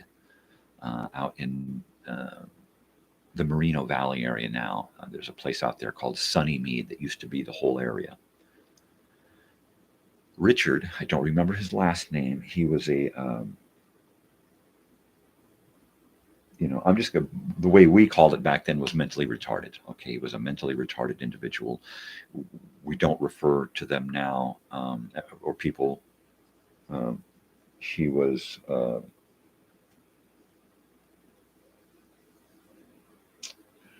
I don't know how to say it. He had the mind of a teenage boy, or a preteen boy, an adolescent. He had the mind of an adolescent. He was probably in his 40s, 50s, but he had the mind of an adolescent. All right. He was tall. He had a real strong looking face, had a big smile, just a huge smile. And he loved Dr. Demento. And he smoked marijuana. He rolled his own cigarettes and he rolled his own marijuana cigarettes. And he smoked big bags of what we called homegrown, right? Pot that you grow yourself. He just grow his own plants and then put them in a bag and then just roll it. So you get a lot of leafy pot, right? But that's where I first started smoking. I mean, first of all, he was different, right? And he liked Dr. Demento, and he smoked marijuana. So everybody else looked at him and thought, well, that is a weird guy, right? And I'm thinking, well, gosh, weird. I think he's cool. Everybody else thinks he's weird and a friggin' retard. I think he's the bee's fucking knees, right? He's just a cool guy. He loves Dr. Demento. He carries around a bag of Dr. Demento shows on tape that he recorded.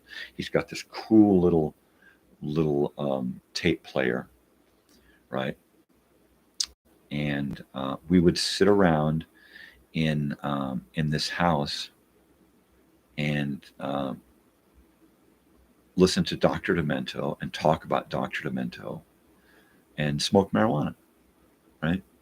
And at this point, I'm like 14, 15 years old. And he really, I mean, talk about the drooler. I mean, sometimes the end of that joint would just be sopping wet. Often I would, can you put some in my pipe? And I'll just smoke it out of this pipe, So he was really the only friend I had that summer between 7th and 8th grade. Sure, I had the boy who lived there was much younger than me. The girl who lived there was much younger than me. The mother and father who were younger than my parents,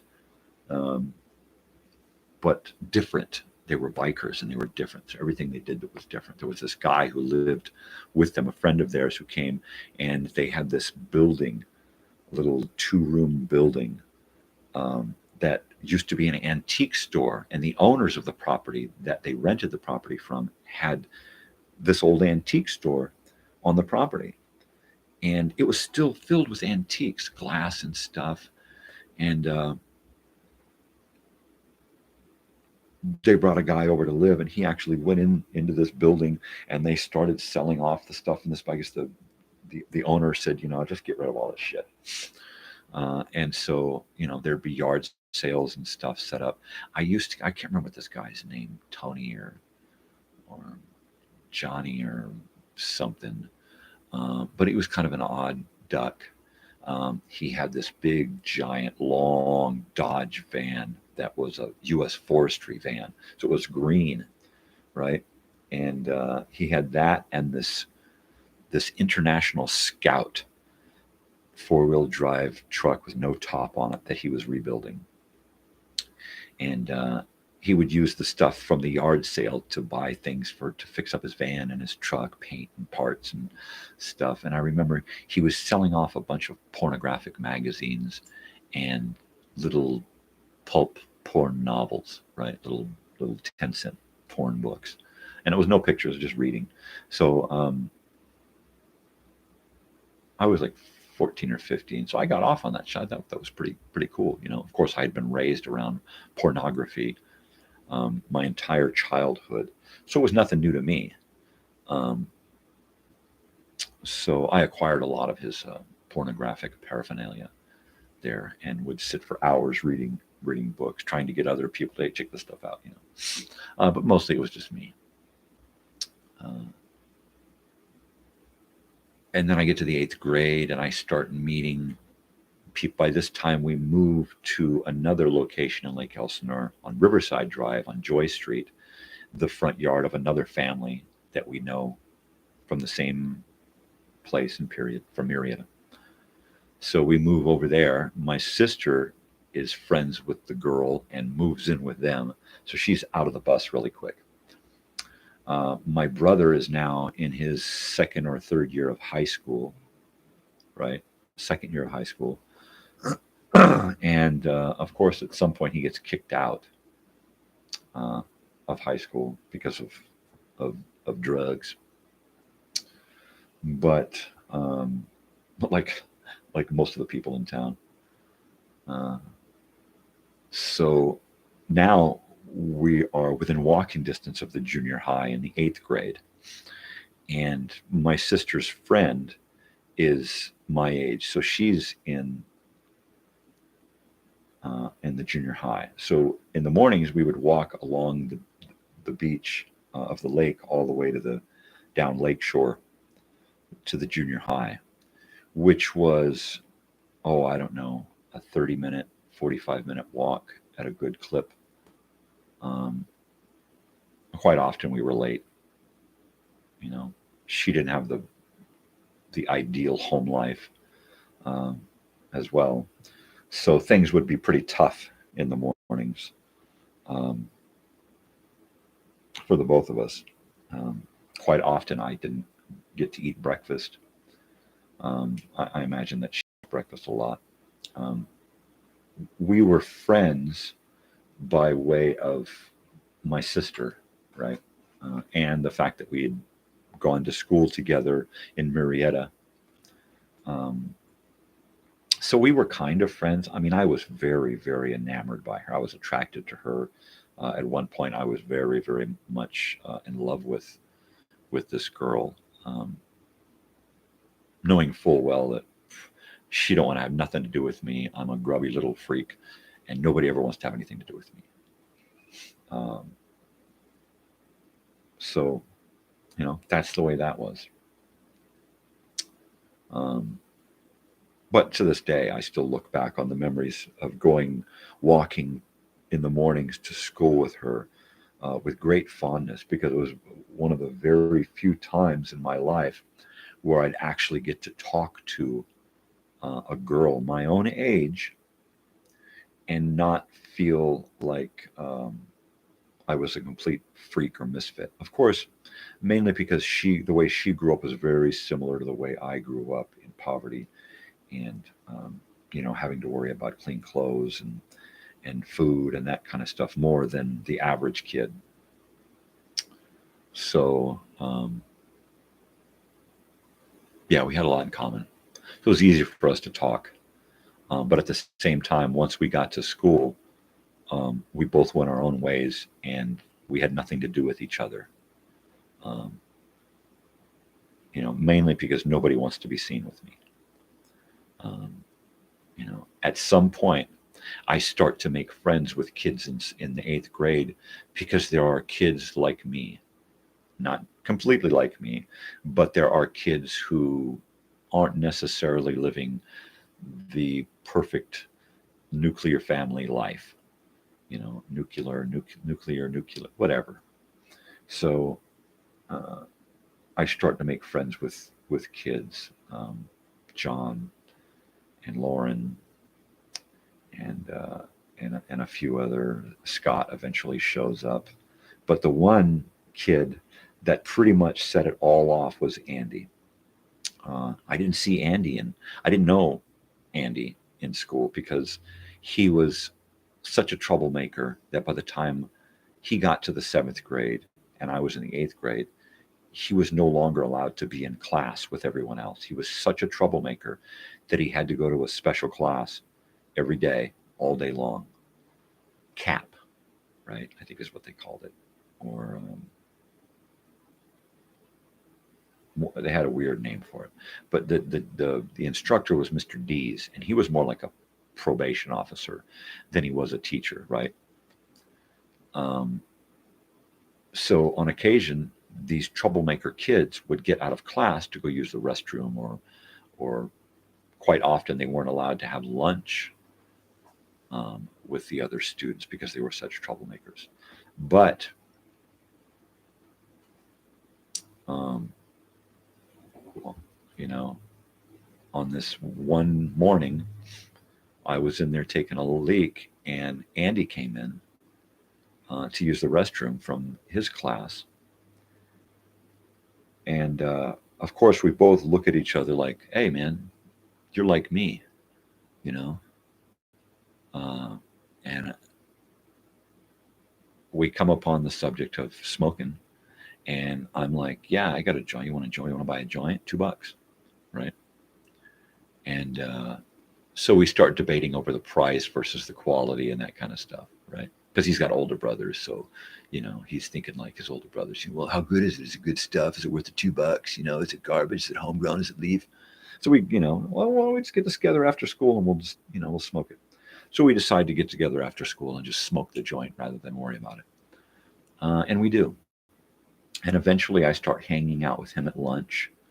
And then he introduces me to the people that he knows, Lauren and John and a few other people. And so now during lunch and on breaks, I've actually got people that I can kind of hang out and stand by and occasionally say something, so I learn to make friends, right? 8th grade. And I'm finally learning how to make friends, right? Fuck. Wow.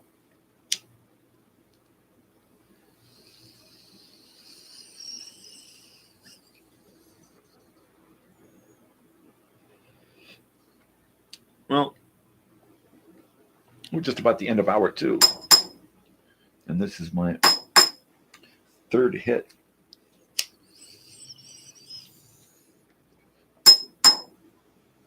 So yeah, things are a little easier today on the pain.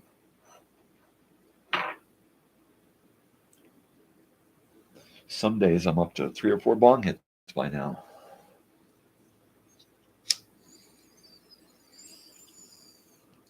But that's pretty good. So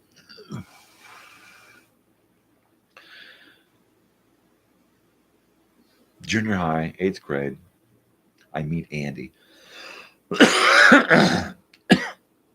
And he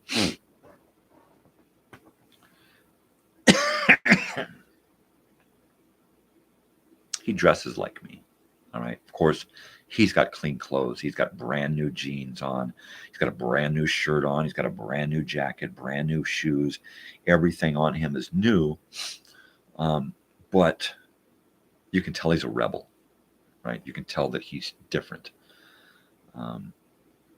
And so after a couple of weeks of getting to know him,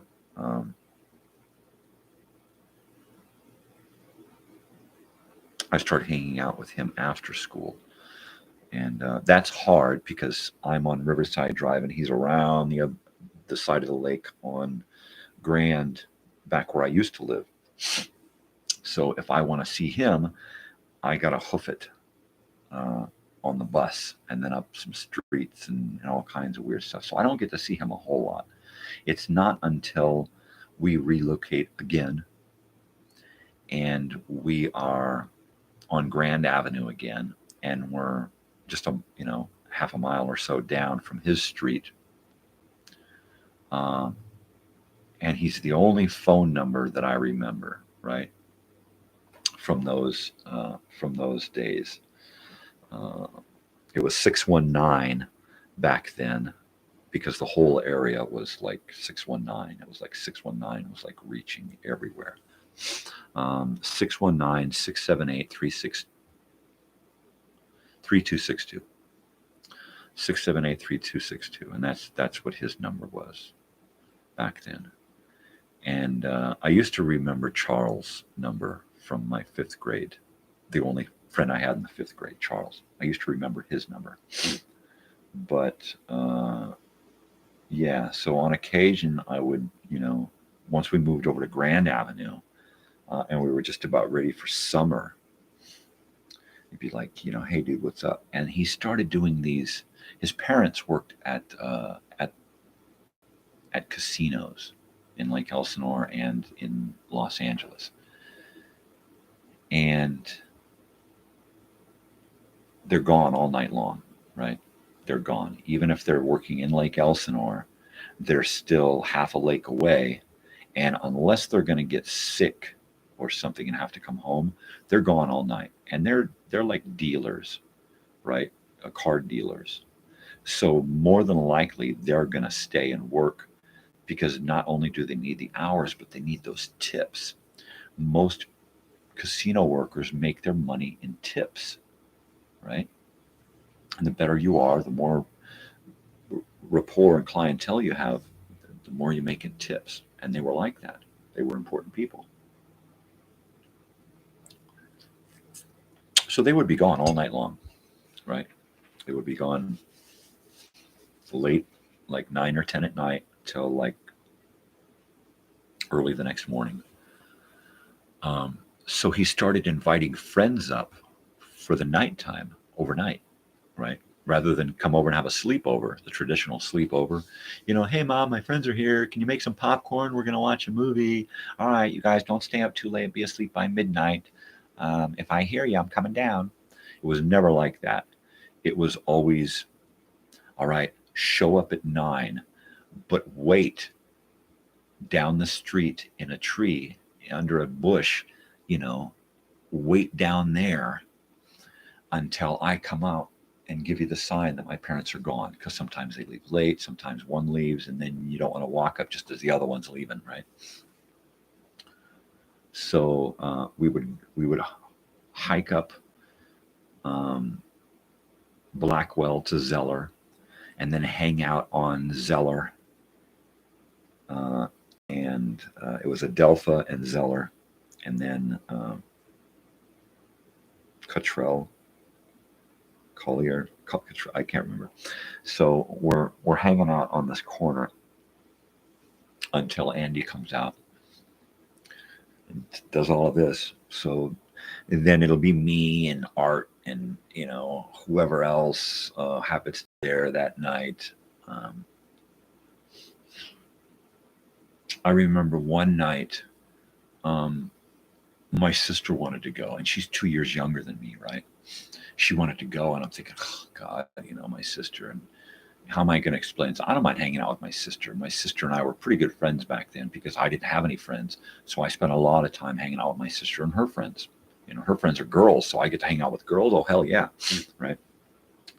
So, and because of the way we were raised, we were a little older mentally than most kids. Most kids are happy to go play with, dress up and coloring and that kind of stuff at her age back then. And she was, ready to hang out with the boys and party. And that was cool. But how am I going to explain this to my friends who are 3 years older, at the outside, right? So it's like, okay, you got a little purse that you carry with you. So I went into my parents' drawer filled with baggies of weed for sale and grabbed a half an ounce, right? And stuffed it in my sister's purse and said, okay, now you hold on to this. And when we get there and they ask me, why'd you bring your little sister? I'll turn to you and you'll pull out that half-ounce bag of weed and set it down on the table. And that'll end that, right? And that's what happened. We got there, and even in the tree, waiting for people, were ready, waiting for Andy to come out and say, hey, come on in. Even sitting in the tree waiting, a couple of friends were like, what the fuck? You got your little fucking sister here. She's cute and all, but she's a little girl, right? And at this point, she's my brother is a couple of grades ahead of me, and she's just a grade below me, right? So because I've flunked, so at one point, she's just below the grade that my friends are, so she's not really that much of an age difference, she's only a year younger than Andy, right? But she's small and she looks young. So anyway, we get there and everybody's like, oh man, why are you gonna bring your little sister, right? And so, well, this is why I brought her. And she unzips her little bag and she pulls out that half-ounce bag of weed and sets it down there. And everybody's just like, yeah, bravo, buddy. So I proceeded to roll joints, and we popped on some Cheech and Chong, made drinks. Andy was always a great host, and would just let us have the run of the house. So we weren't allowed in his mother and father's room, and we weren't allowed in his father's den, right? And it's like, it's not a big house. It's got 3 bedrooms upstairs and a bedroom downstairs, right? And at one point, Mike is the older brother is living in the downstairs room, and at some point it becomes Dad's room, right? Or maybe it's both. I don't know. I got a new friend suggestion on Facebook. Yay! So anyway, at one point, this room is just filled with stereo, brand new, state-of-the-art stereo equipment, right? And I'm just like, wow, I'm mesmerized. The smell of the equipment in this room is overpowering. Everything is just like brand new Sony.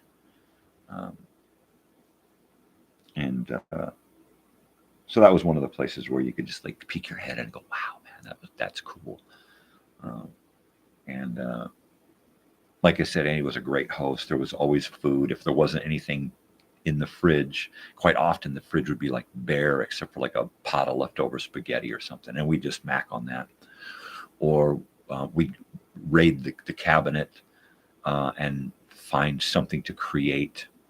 One time, I think I made donuts, right? I found a cookbook and all of the stuff to make donuts, and I made up a batch of drop oil donuts, and dropped them in the oil and flipped them over and just made cool little old-fashioned donuts with powdered sugar on the top.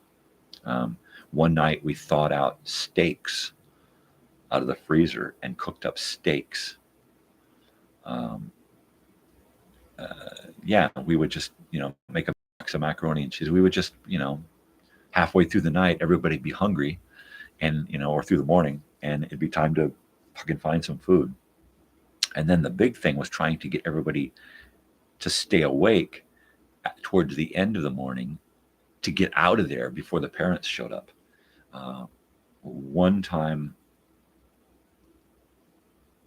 I was the only one awake, laying on the floor in the living room, surrounded by kids who were passed out on the couch and the floor and stuff. And Andy's out, Lauren's out, John's out. Everybody's passed out, right? And I'm just sitting there, just holding on, watching TV because there's a TV, right? And I never get to watch HBO. I never get to watch TV anymore.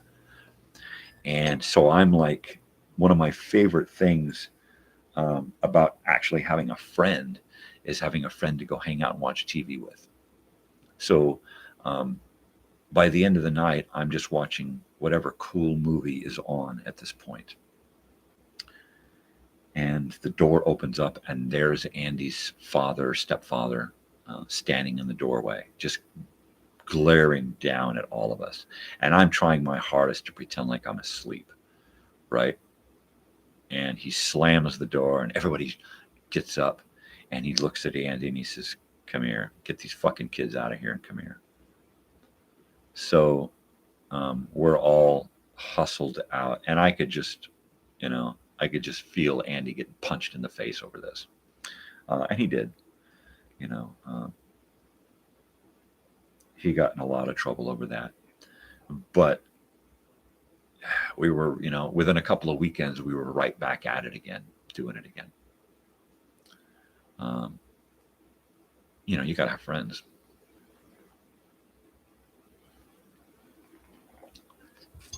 He used to be late for school at junior high, and he would miss the bus, and then he would take his motorcycle, his little 90 or 80 or whatever, and he would take this little motorcycle, and he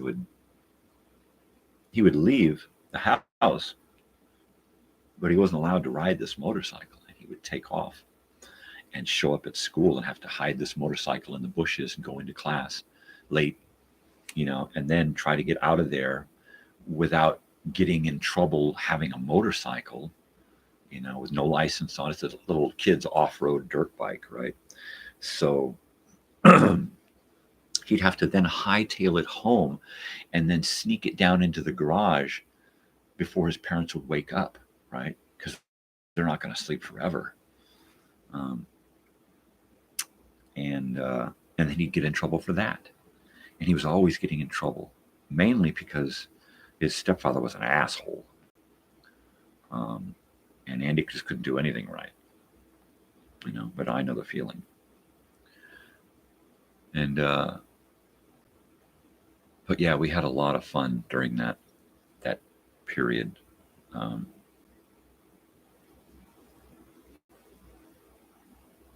And those were my first friends, my first real, true, long-term friends, and I still am in touch with a lot of those people. Andy, I still talk to Andy a couple of times a year. It's unfortunate that, us guys from the past can't get together more often, when it's so easy now. I mean, before, yeah, you could pick up a phone, but then, long distance and the rates and the time and who's where and what. Everything is so easy now that, it's real easy for me to drop a text to any one of these people, or a message on Messenger, or see them on Facebook and throw them a comment on something. But it's just not the same, as having a phone call with somebody and talking about the good old days, getting together and having some coffee or a beer or something.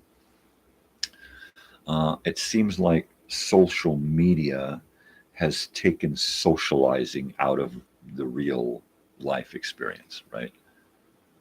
Because now, even when you're hanging out with a group of people, most of them are on their phone in another world and are kind of half or less invested in the conversation that's taking place now in the real time, in the real world. And that's a bummer. That's just a huge fucking disappointment. I think I'm going to warm up my coffee, close this curtain, maybe take a little whiz.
In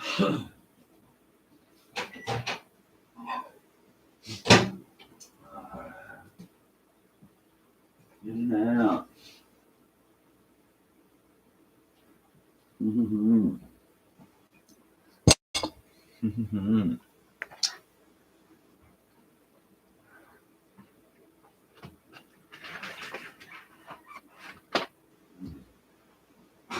Well, I'm gonna have to do some dusting in here again. I'm gonna stay on top of this dust, man. Looking old mobile homes. Everything's kind of thin. Nothing's sealed up perfect. And then we're in the desert. The wind's always blowing out here, fucking 50 miles an hour.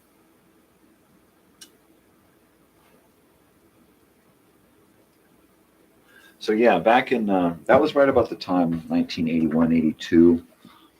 That was when I started to make friends who not only would I hang out with and talk with and, you know, talk about life and discovery and puberty and all that kind of shit, but that was when we first started talking about the future, you know, because we see our older brothers and siblings and stuff, and we see, you know, we start to recognize the reality of growing older.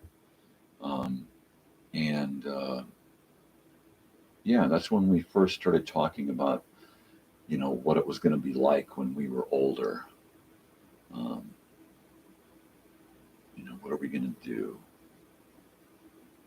And I remember discussing marijuana back then in the early 80s and talking about how at some point in our lives it's going to be legal. At some point they're going to have to make it legal because there's just nothing wrong with it, right? It's like there's all these other drugs that are so bad. What's so bad with marijuana, right?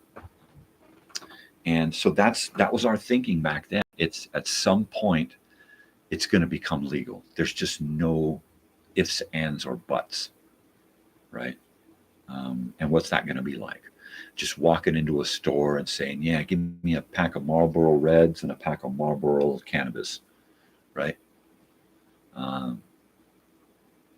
That's how we imagined it.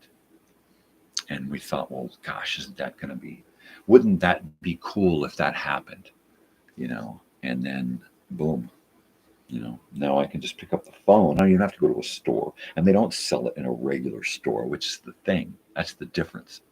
It's its own store, its own shop, its own entity.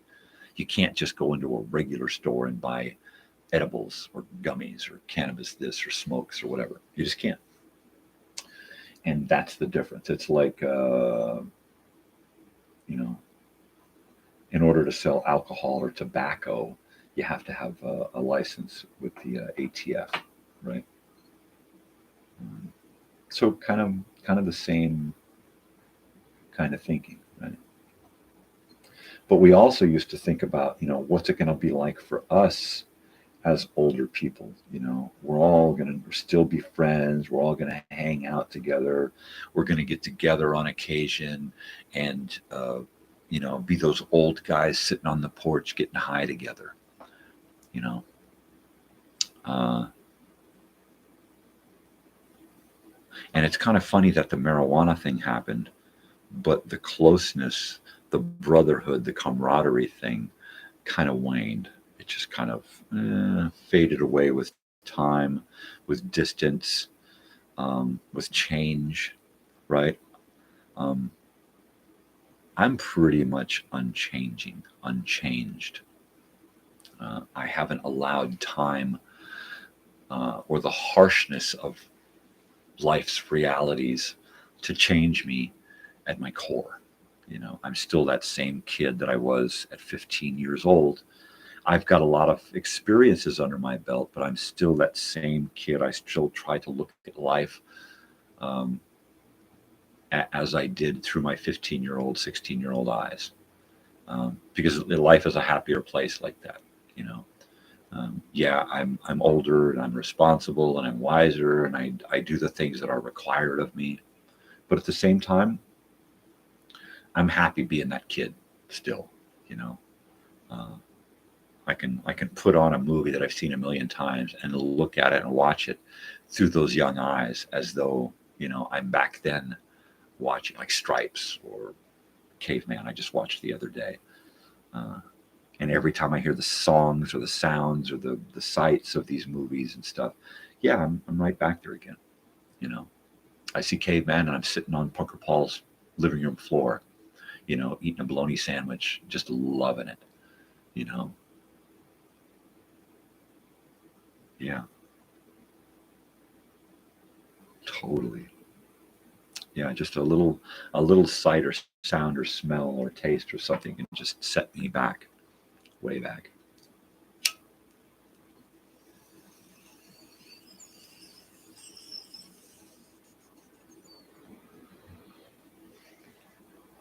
Yeah, ultimately,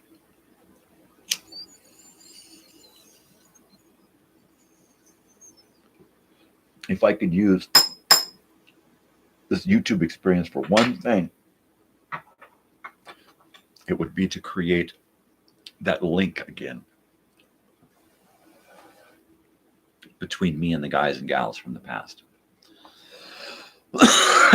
And at some point, eventually, have some kind of reunion gathering of a bunch of us. It would be great to be able to get the core people back together again. There are some people who are out there that that were still alive, who I may not ever see again. All right, I know there are people who are gone that I'll never get to see again.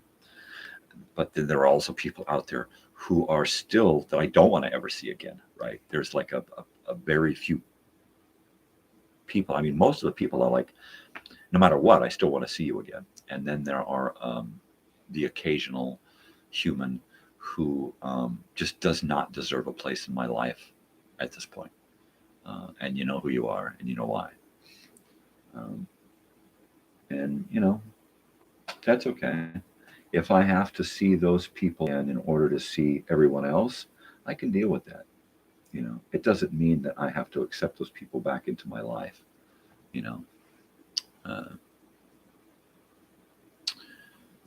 But I at some point would love to have an Elsinore reunion in Elsinore with fellow Elsinoreans coming back to visit and stay for a day or two and enjoy a little time trip into the past, you know.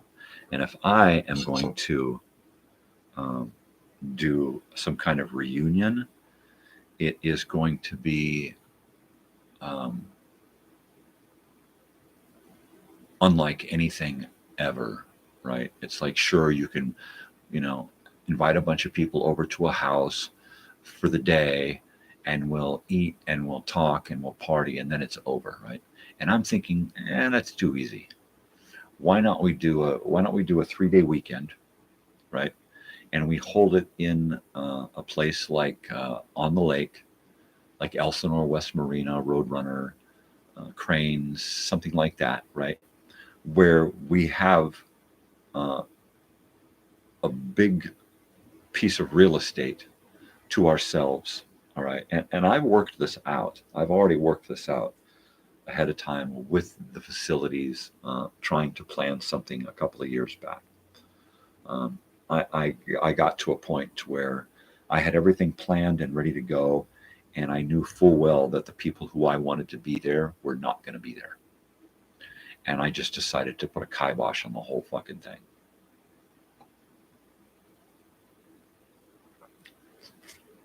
Now, if I were going to throw a reunion, it would require specific people to be there in order for it to work, right? I would have to have so many family names and their family members, not to mention their current families. They would all have to be there. That's it. There's no ifs, ands, or buts about it. It would be a one-off, one-time thing that may or may not happen again in the same configuration, right? I could literally get a huge piece of real estate at the Elsinore West Marina. You know, that big giant peninsula island thing they call it out there at the Elsinore West Marina. I can get that whole thing, okay, for a pittance, literally for a pittance. Everybody kicks in and pays their camping fee, right? And we get a reduced fee because of the group deal, and we get the whole thing. And we're able to, you're not allowed to take vehicles out there, and we will be able to take select vehicles out there to park, and set up a stage, set up all the facilities, bring out extra toilets, right? The works. Literally, you know, have a couple of RVs out there, so we have, you know, indoor facilities. I know there are people who live in the area who can come and make this work in a moment's notice.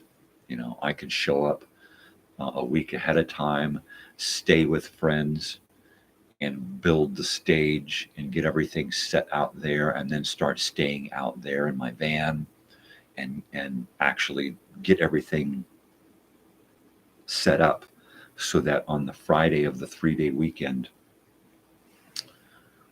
you know, I'm ready to start accepting guests.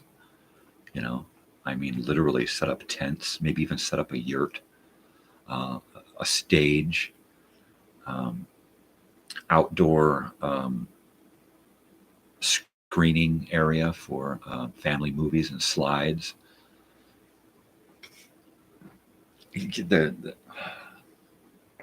It's mind-boggling to think of how easy I could make this pop off. You know, literally everything: food, live music, places to stay, right? I mean, if we got people showing up from out of state, right? And all they have to do is fly in, get a car, and drive down, and they'll already have either their tent or their RV or their trailer or whatever delivered and set up and ready to go. It's that easy. You know, generators, lights, cooking. It's just logistically, it seems so fantastic, but it's so easy. I've already done the legwork.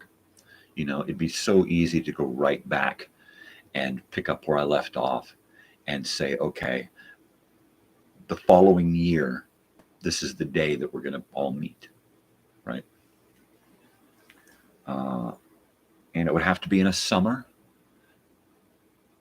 you know, because we would want there to be kids and grandkids there. It would have to be during people's vacations. You would have to plan your vacation for that period. So we would need at least a year ahead of time to pick a day that everybody is going to plan for that weekend to be here. Yeah, from all over, you know, as far away as the East Coast, really. You know, and I'm not talking about getting people together saying, oh, you're not going to bring him there. I mean, I don't care who's there. Somebody that I don't like, somebody that I don't even want to see, I don't give a fuck. You know, I'll make nice. I'll be a nice fucking guy, you know, just so that I could see all those other people. You know, I don't do old grudges, you know, on my shows, you know. So I'm not going to do that in real life, you know. Yeah, you know, I get people who have pissed me off and screwed me over. I've probably got people who look at me the same way, you know. We're adult. Let's get over it, you know. Let's just take a nice trip into the past and you know, catch everybody up. You know, I would love more than anything to schedule out so many fun things to do, right? I mean, the sightseeing trips, oh, you know, It's like, okay, today we're gonna load up and we're gonna drive over to Old Town, and we're gonna walk through Old Town, and we're gonna visit. We're gonna walk into the museum, we're gonna do this, we're gonna do that, and then we're gonna come back and we're gonna have lunch, and we're gonna have a photo shoot. We're going to have a discussion on this. We'll show some family videos and movies on this day and this night, and live music, home movie screenings from the days. There's just so much storytelling. Let's do a family reunion, on the fucking nth level, just a magnitude beyond anything anyone ever knows about family reunions. Let's go beyond. Anyway, that's my idea. Let's make a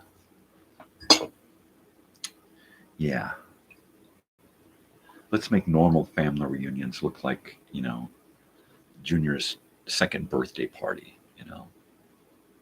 Let's just kick it up.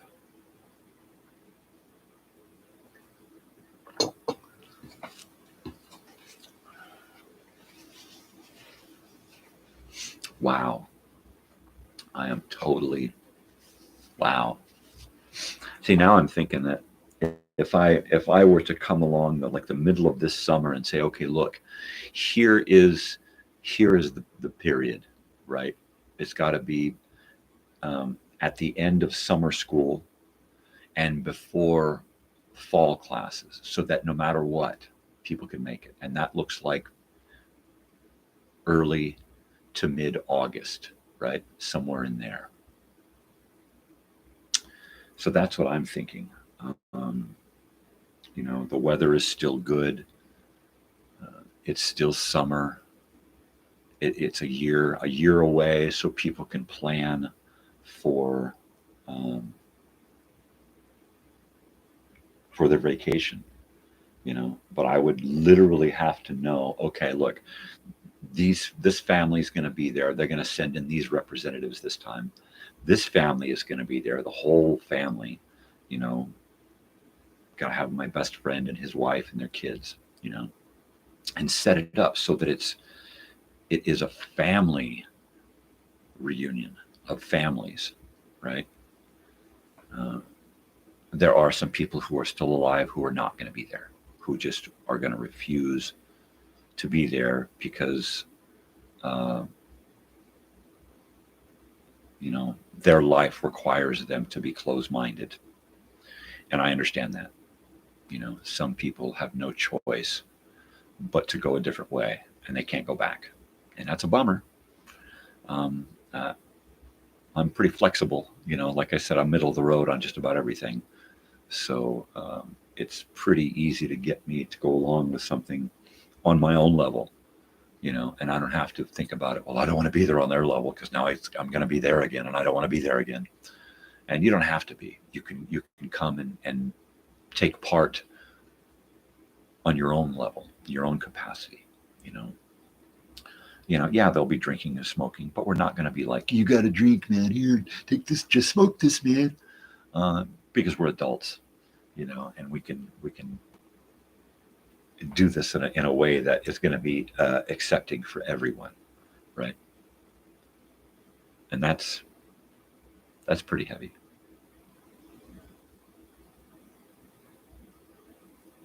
I'd love to be able to say, okay, look, a year from this date is when we are going to be doing this, right? And you've got a year and 4 months to plan that, which means that you got time to take your vacation and plan a new vacation for that day, right? So that's what I want to do, not August of 2024, but August of 2025, right? 85 to 25, that's what, 40 years, 40-year reunion. That sounds pretty cool. and trying to get everyone down in the same place at the same time. That's the hard part. Planning it a year and a half out makes it a little bit easier.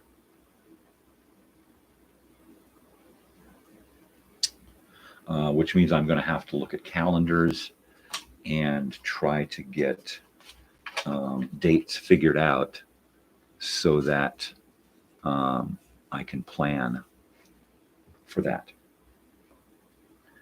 and get that out there. And then if I'm still alive in the August of 2025, I'm going to make it happen. Okay, how's that? So we got a year and a few months to get things going, to get things together. And I'll plan the most of it. I'll deal with the logistics. I'll work with people who live in the area still and get things rolling. Have guys gathering materials for the things that we need. You know, a few months ahead of time, we're going to want to start gathering up pallets to build a stage out of, and pallets, and then cover it in sheet wood, and then some, what do you call it, fake grass, right? So we'll do some rugs on the wood stage, and then some fake grass out in the dirt, and try to come up with kind of a horseshoe thing around the grass where people can butt their vans and motorhomes and cars and tents and trailers and stuff up against the sides of this horseshoe, put their canopies along the edges of this grass lawn, and then a little stage and some lighting, a cooking area, a bathroom area, camping area, but pretty much have us all in the same area with each other so we can walk across the lawn to somebody else's little camp. You know, that sounds pretty cool. You know, there are people living in the area or within an hour of the area that can really make a difference logistically, right? I can think of a handful of people right now who would probably be on board with helping out immensely. People with motorhomes and stuff who could come and stay. Yeah. So that's pretty much, you know, something that can happen really easily. The hard part is getting people to show up, people from other states, and getting them to come here, or at least one or two representatives from those families, right, to get out here. So August 2025, Elsinore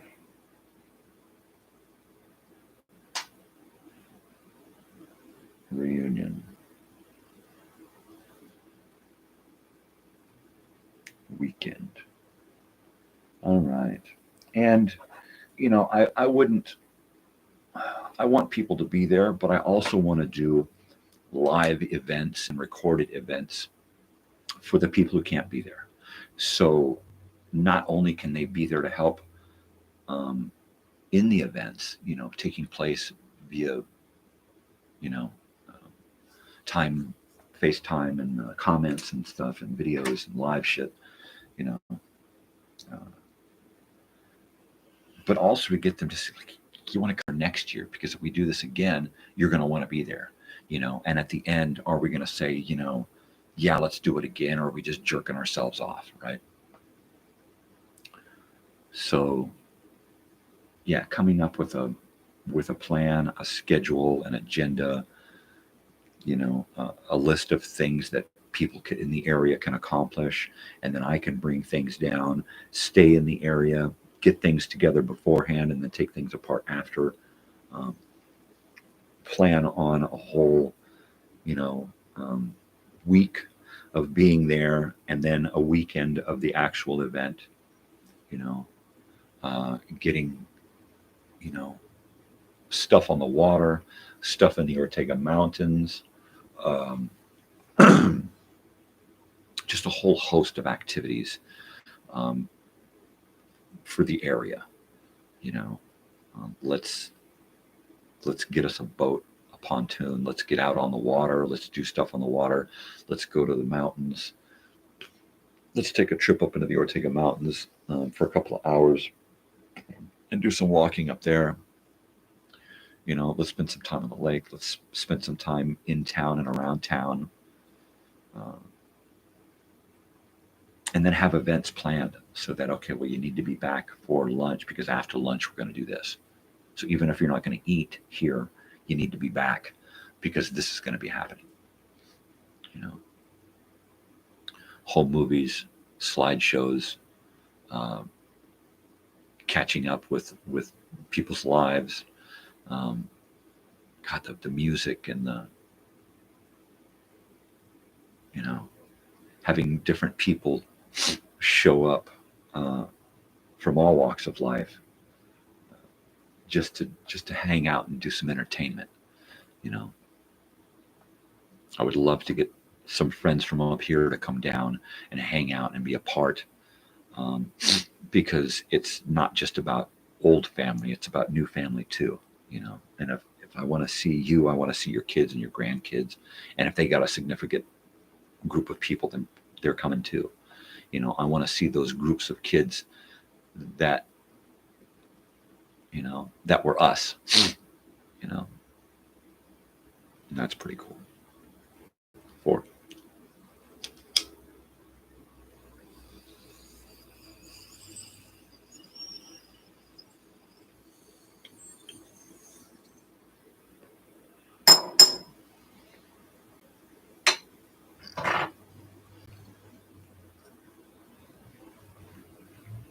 So yeah, I know. I want to go hang out with some old stoner guy. Well, I do.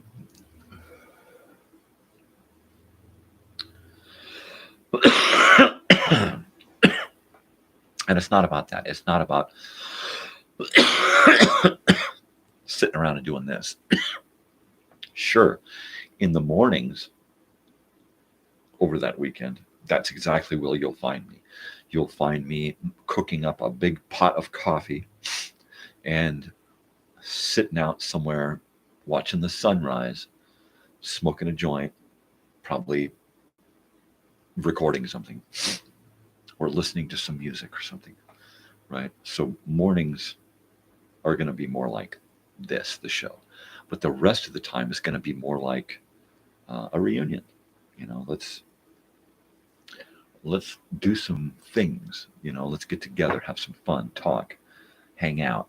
There's not going to be enough time. There's no way there's going to be near enough time to do everything and to talk about everything and to catch up on everything and to talk about everything from the past. But it would be a start. It would be a start. And if I could start it, and even if I weren't here to take place in the next one, or even if I could start it and then all of a sudden I'm gone, I would love for it to continue and actually happen if I'm not even here. Let's say I plan it for August 2025 and I leave the earth 6 months before that. I would want it to go on. I would want everyone to get together still, because I'd probably be there if possible. In the afterlife, I would probably try to be there. Yeah.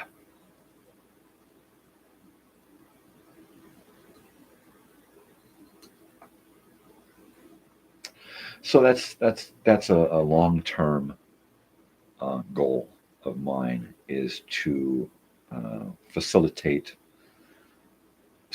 some kind of reunion gathering and try to pull it off without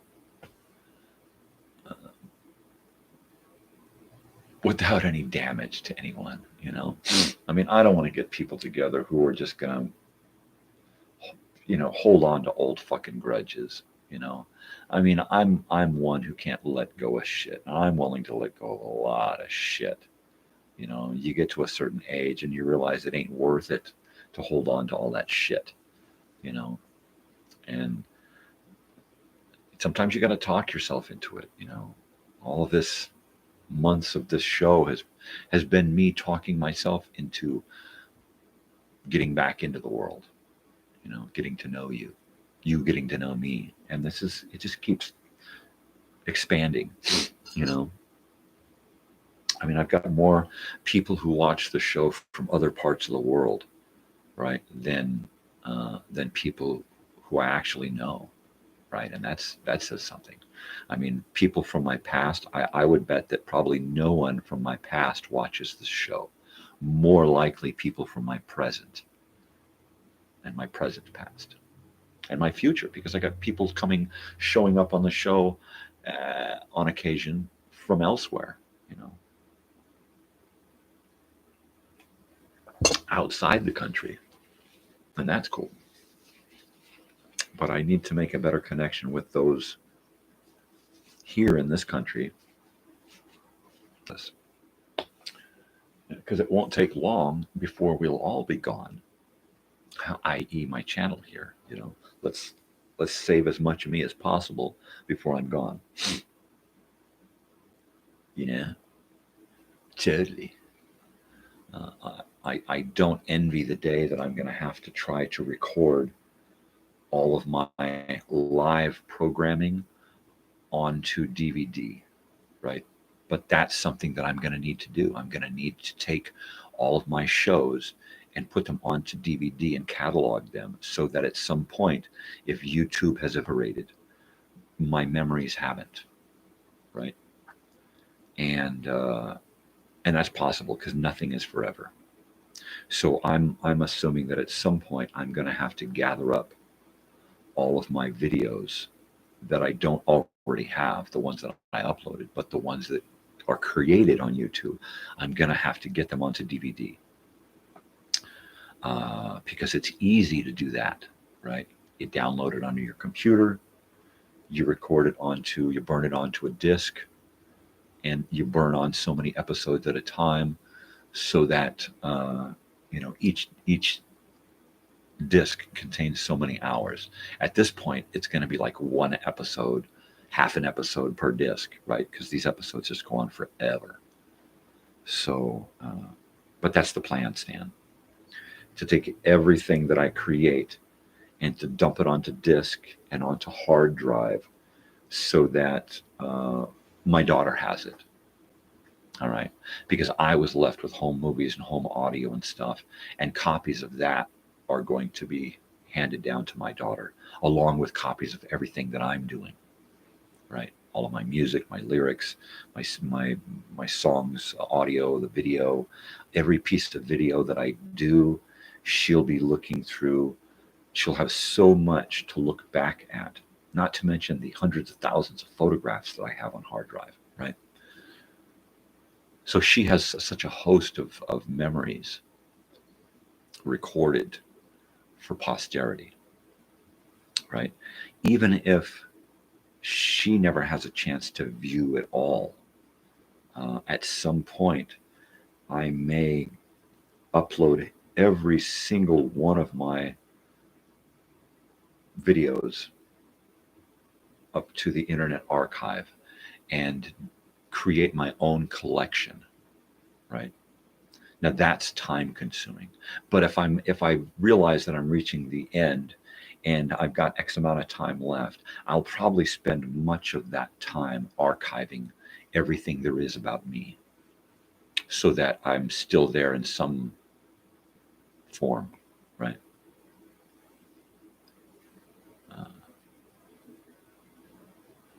Death is inevitable. Being gone is just the way it is. That's the way it ends, right? That's the way it happens. So I don't want to be left as just a handful of memories. I don't want to be left as just a couple of photographs and a couple of videos, and yeah, he could clean a mean toilet. I don't want to be that guy when I'm gone, all right? I want there to be more of me left than just your average crap, right? And that means I don't want like a bunch of, well, he's got a bunch of YouTube videos, a bunch of overproduced stuff where it's not really me. It's me putting on a persona and being a, you know, the Y-Files and the history guy and the crazy old weird bearded guy. You know, this isn't a persona or a character. Crazy old weird bearded guy signifies me. All right, because that's who I am. Those are words that describe me accurately. Crazy, old, weird, bearded guy. Michael, that's me. Those describe me better than Michael, right? Michael doesn't really say much about who I am. It says what my moniker is. That's it. Crazy old weird bearded guy says a whole lot about me in a moniker, right? That's why I chose that. Over 10, 12 years ago, I chose that because I've always been that. Before I became old and bearded, I was still crazy and weird. I was still a crazy weird guy, right? So I thought, you know what? Why not just be yourself, right? And use that, right? Capitalize on who you are in your own reality. Don't try to create some kind of fictional world for everyone to be enamored with, right? Wow, did you see his latest video? My gosh, he leads such a spectacular life. Because we don't. People aren't, you know, people don't live like that. Sure, there are the occasional person who really does have a glamorous life like that. Most of the time, you see these people out there, and you know they got to go back to their job. They're on a weekend where it looks like they're fantabulous, everything's perfect, and they got a lot of money and glamour, glamour, glamour. You know, but it isn't always like that. We want people to think it's like that. All right. I don't give a shit what you think, right? This is my life. This is I'm going to turn the cameras off and I'm still going to be here. I'm going to go on and just do something else. Go right into another phase of what I do every day, you know. And then I'll discuss those things here. Sometimes I'll be doing those things here. So yeah, this has got to be the realest show on reality TV here. The realest channel. Everything on my channel. There's no fakery. There's no bullshit. You know. I'd like to create the music videos with a little fanfare and hoopla around it. You know, fancy it up, give it some cool credits and some neat effects and stuff. And that's just because I can, and I want to pay some respect to those groups that I'm making the video of. You know, I went to that concert. I enjoyed that concert. I loved that song. I enjoyed watching that song. Maybe you'll enjoy watching that song. Look, let's enjoy it together. Let's fancy it up a bit. Make it more fun. Yeah. Other than, you know, that, it's all reality, baby. It's all me.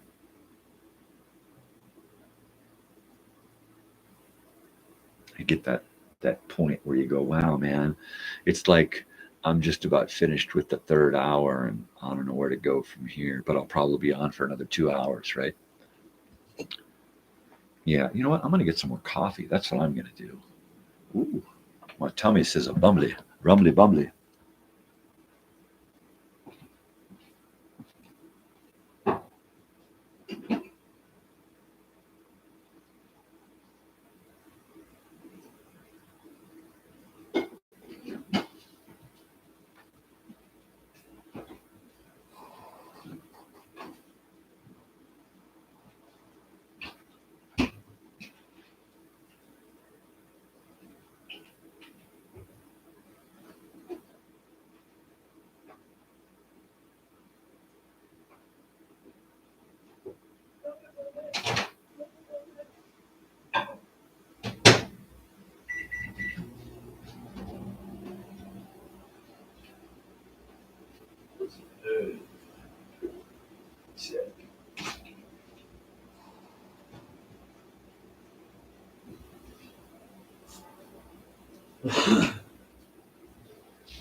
Shoosh. All right. Oh, no wedgie, no wedgie. All right. So it is March 25th.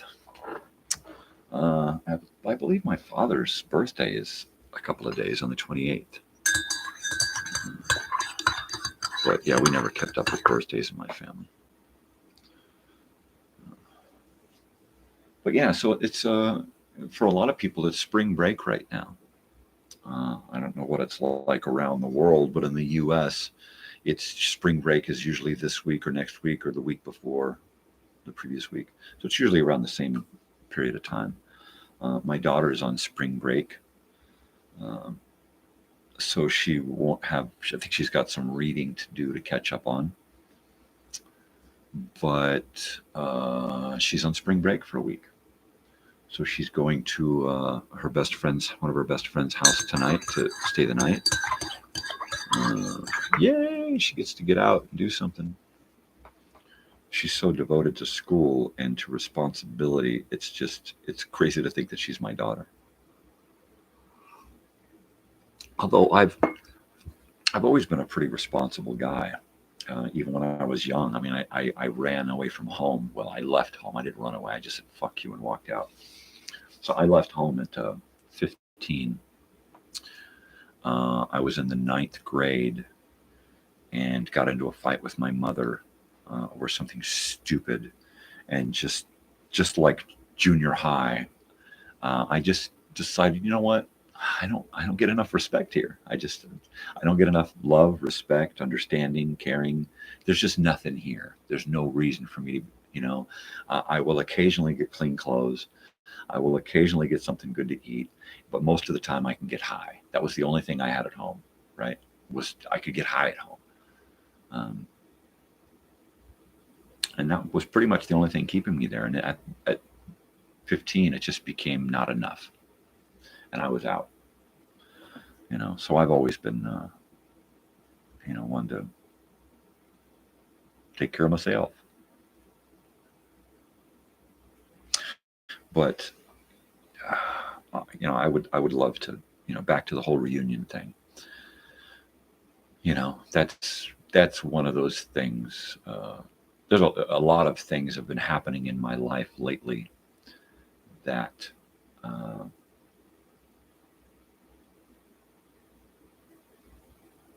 that I've never expected to happen, right? Being married this long, almost 25 years, having a child that is smart, right? And not a clueless fucking troublemaker like I was, right? And is still in school, right? So there's a lot of things going on that I didn't expect. To go to this many concerts, to be taken to this many concerts by my child, right?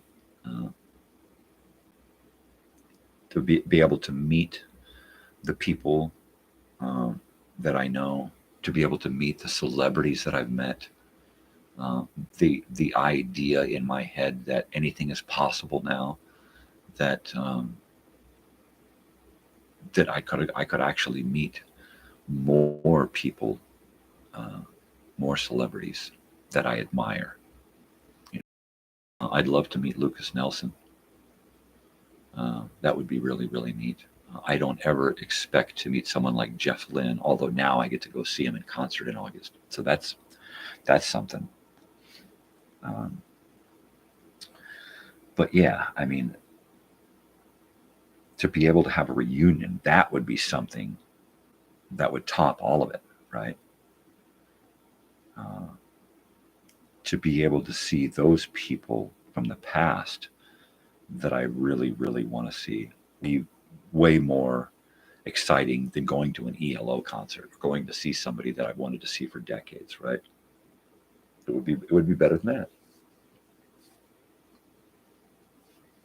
So, who else out there feels the same way, right? I mean, I could think of a half dozen people right now who live in the same area, in that whole Lake Elsinore, Temecula Valley area, right? who could probably help make this happen without having to do too much at all. Somebody's got an RV, bring the RV over, and even if you can't be there the whole time, at least make sure the RV is there the whole time for us to use. If you live nearby, you can help build the stage and save up things to facilitate that, and bring tools and generators and that kind of stuff. Well, that would mean less that we would have to bring from far away, right? Basically, people who could go there and show up and then camp and stay there the whole time to help things happen, or at least are close enough so that, okay, I'm going to go home and in the morning I'm going to bring this back with me, whatever, I mean, just think about it. Just think about the possibilities. The big giant coolers filled with food, the smells of food cooking all day long, from breakfast into the night, cooking s'mores, right? The smell of sunblock and suntan lotion,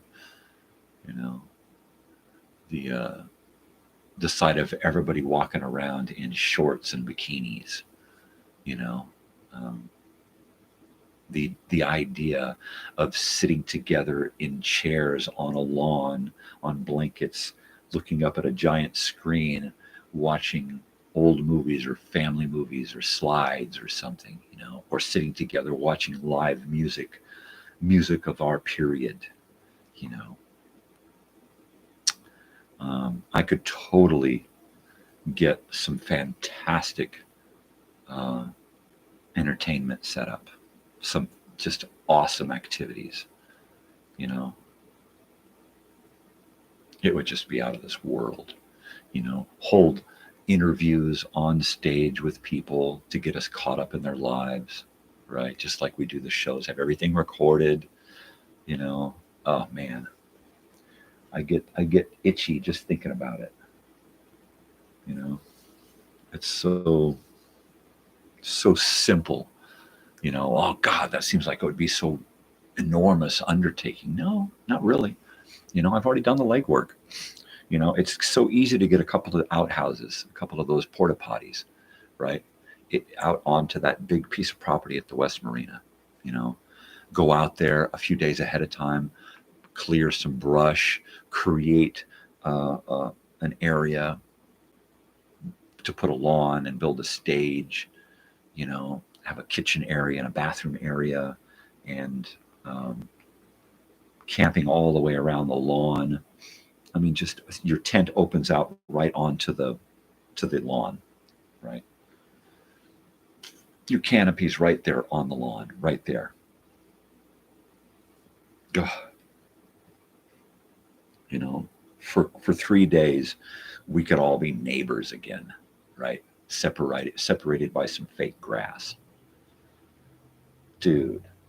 And then, work out a deal with the embassy suites or something, like right there. There's like places to stay right there, right?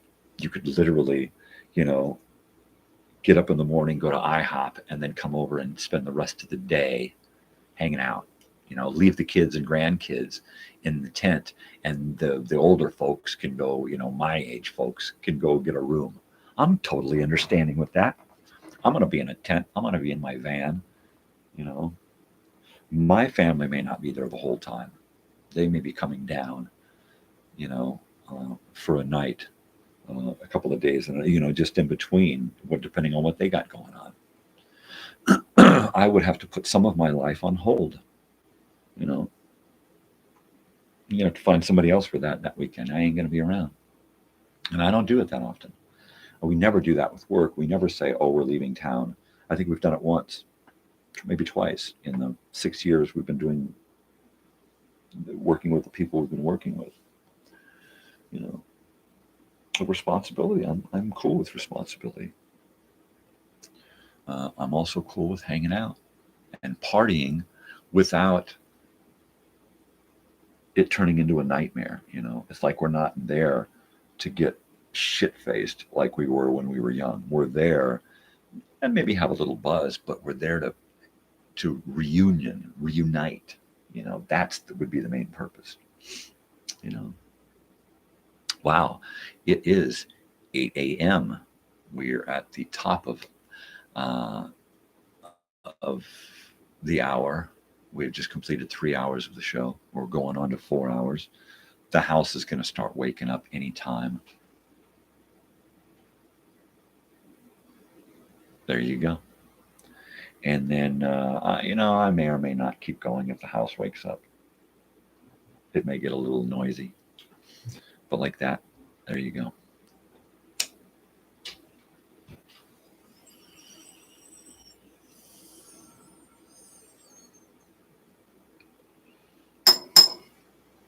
So I may kill the sound in a second. But other than that,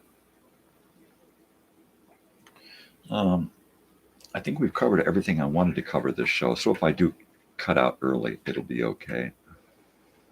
I do miss Inviced and Krim and Mike in the Garage and Mike up at the Gorilla Gold Hunters, and my new friend Hilda from the Philippines. So stop in anytime if we're recorded or live. Drop me a line, say hi. I don't want to neglect my new subscribers nor my old subscribers. I don't know who most of my subscribers are. So I just have to kind of keep a running tab in my head of who's joined and has let me know they joined. And then I can say hi and address them on occasion directly. But yeah, it's been 3 hours this morning, and we may or may not continue depending on what happens.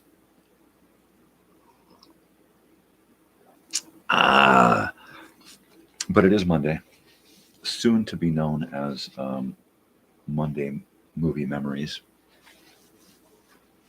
or Movie Memory Mondays, something like that. And then Totally Television Tuesdays. Yeah, so we'll work on that. But for right now, we have Old Time Radio Wednesdays, and I've got shows planned out. I picked out specific shows for my sister because she joined me last week. So Brandy, if you're going to be around, I picked out some shows specifically for you. So try to tune in, and if not, catch it on the playlist. And then I'll have the shows in their own playlist, so you could just hear the shows, watch the shows without me being there. Huh? Pretty cool. Cool. I hear Sam is awake. He's outside barking. I don't think we've got anything to do today until, at least 10.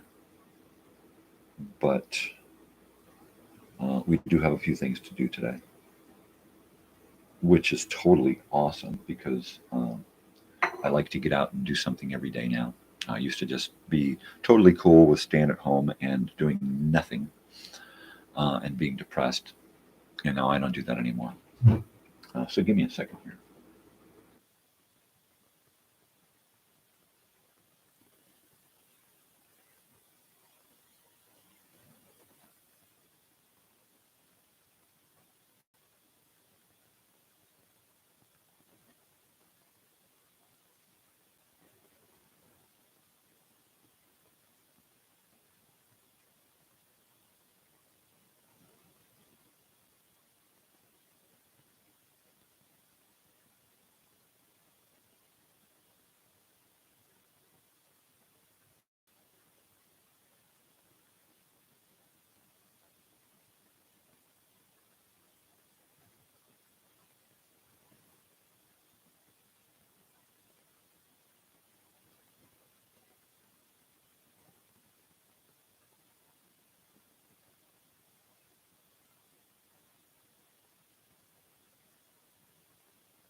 So if you've joined me just recently, the sound is not dead. I'm talking to my wife, so don't worry about it. Okay.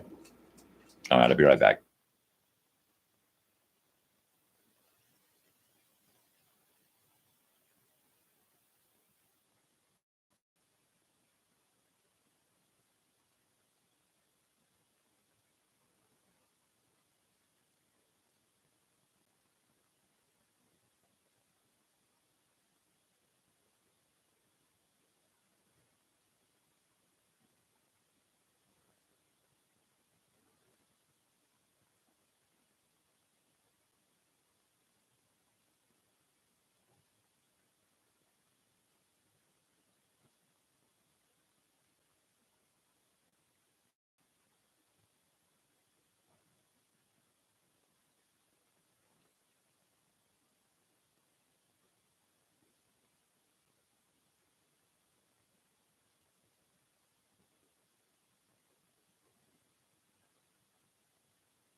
Happy birthday, Heather.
There you go.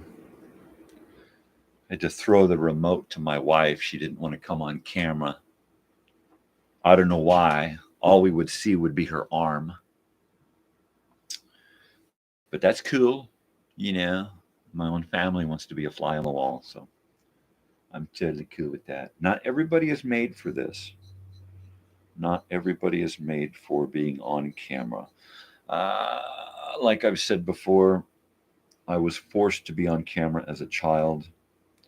I was forced to do a lot as a child that I didn't want to do. But we won't get into that, much of that, which made me into the twisted individual that I have become. So there you go.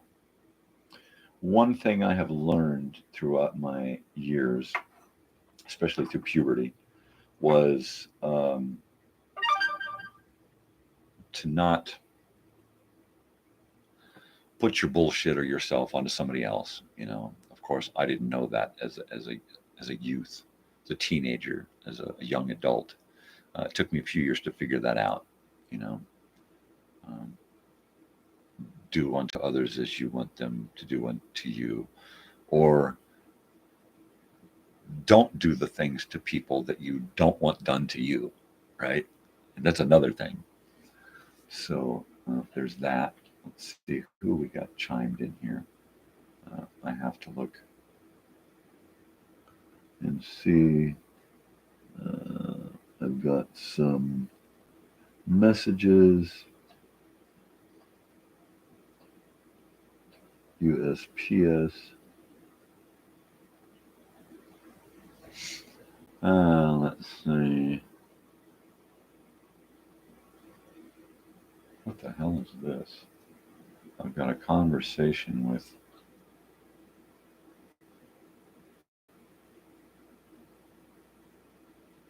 I don't know what the hell that's all about. USPS is doing something.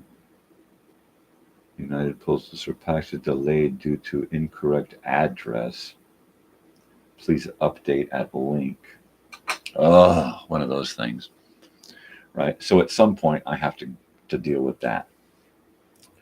Which means update my address, go to the post office and say, what the hell? Hopefully whatever they're trying to deliver here is going to still be in town here.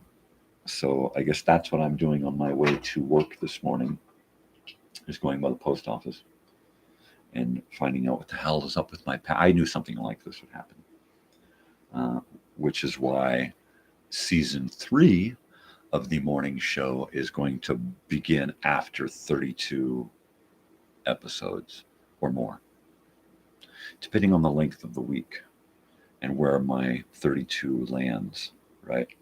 If 32 lands on a Monday or a Tuesday, well, I'm going to continue till episode 34, right? If I'm not quite ready technologically for season 3, then it'll just go on another 4 episodes or whatever.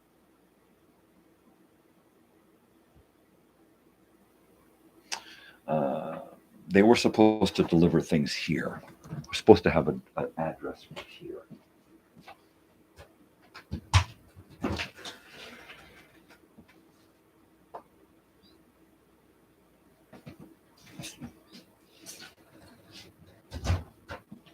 And there's no package. So who knows? Who knows?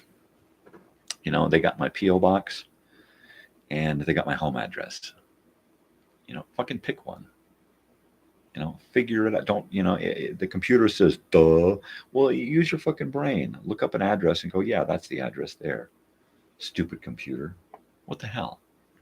You know, this happens a lot. They don't deliver mail to this address. So we have to have a P.O. box. But they will deliver packages here. But it's USPS, right? So that means mail, U.S. mail. So they won't deliver it here, which means they should just know that, well, then do my fucking P.O. box. You know? Urgent notice. So let me go to this urgent notice here. and see what I can do about it. And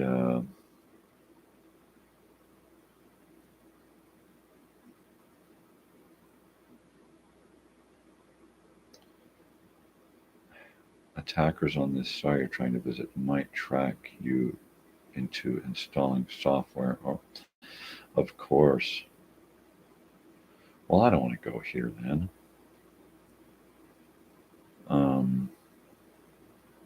See, how do I know any of this shit is true? Right? I got 2 messages from USPS with a foreign phone number and 1 local number. And 2 other. It's like, give me a break. What the hell is up with all this? You know? So my best bet is just to go directly to the post office and not deal with that until I get the okay from them that yes, you need to follow the instructions from your phone. But you never just follow a link, because that would make you an idiot. So I don't. I err on the side of caution, and I go down the middle of the road. Yeah, well, that's the worst place to be. Not for me. I'm the more accepting and the most accepted middle of the road. As soon as I sway, I get people shooting at me from all sides.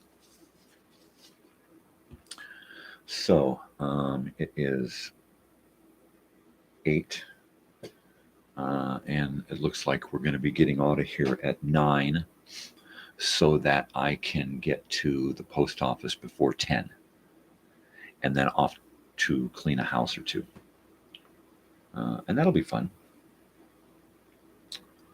Let's see, I've got to get out tomorrow night for sure. No ifs, ands, buts about it. It's very important.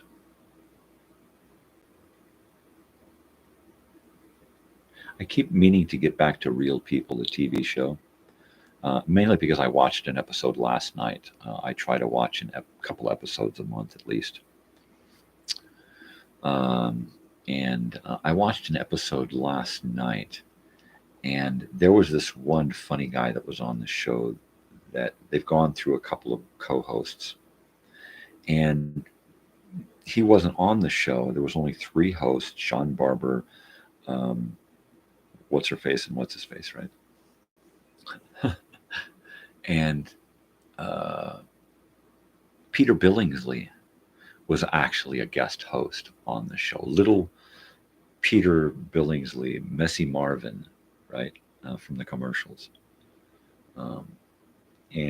So little Peter Billingsley before Christmas Story, right? Just a really, really competent child actor. Was really quick with his lines, didn't just sit there and look stupid in between his lines. It was really quite funny, pretty cool. He had a spot on his lip where he took a fly ball, bounced up from the ground, and smacked him in the face. But he was like, hey, I'm a kid. I'm going to be beat up from time to time. I got to go check to see what the dog situation is here. I'll be right back.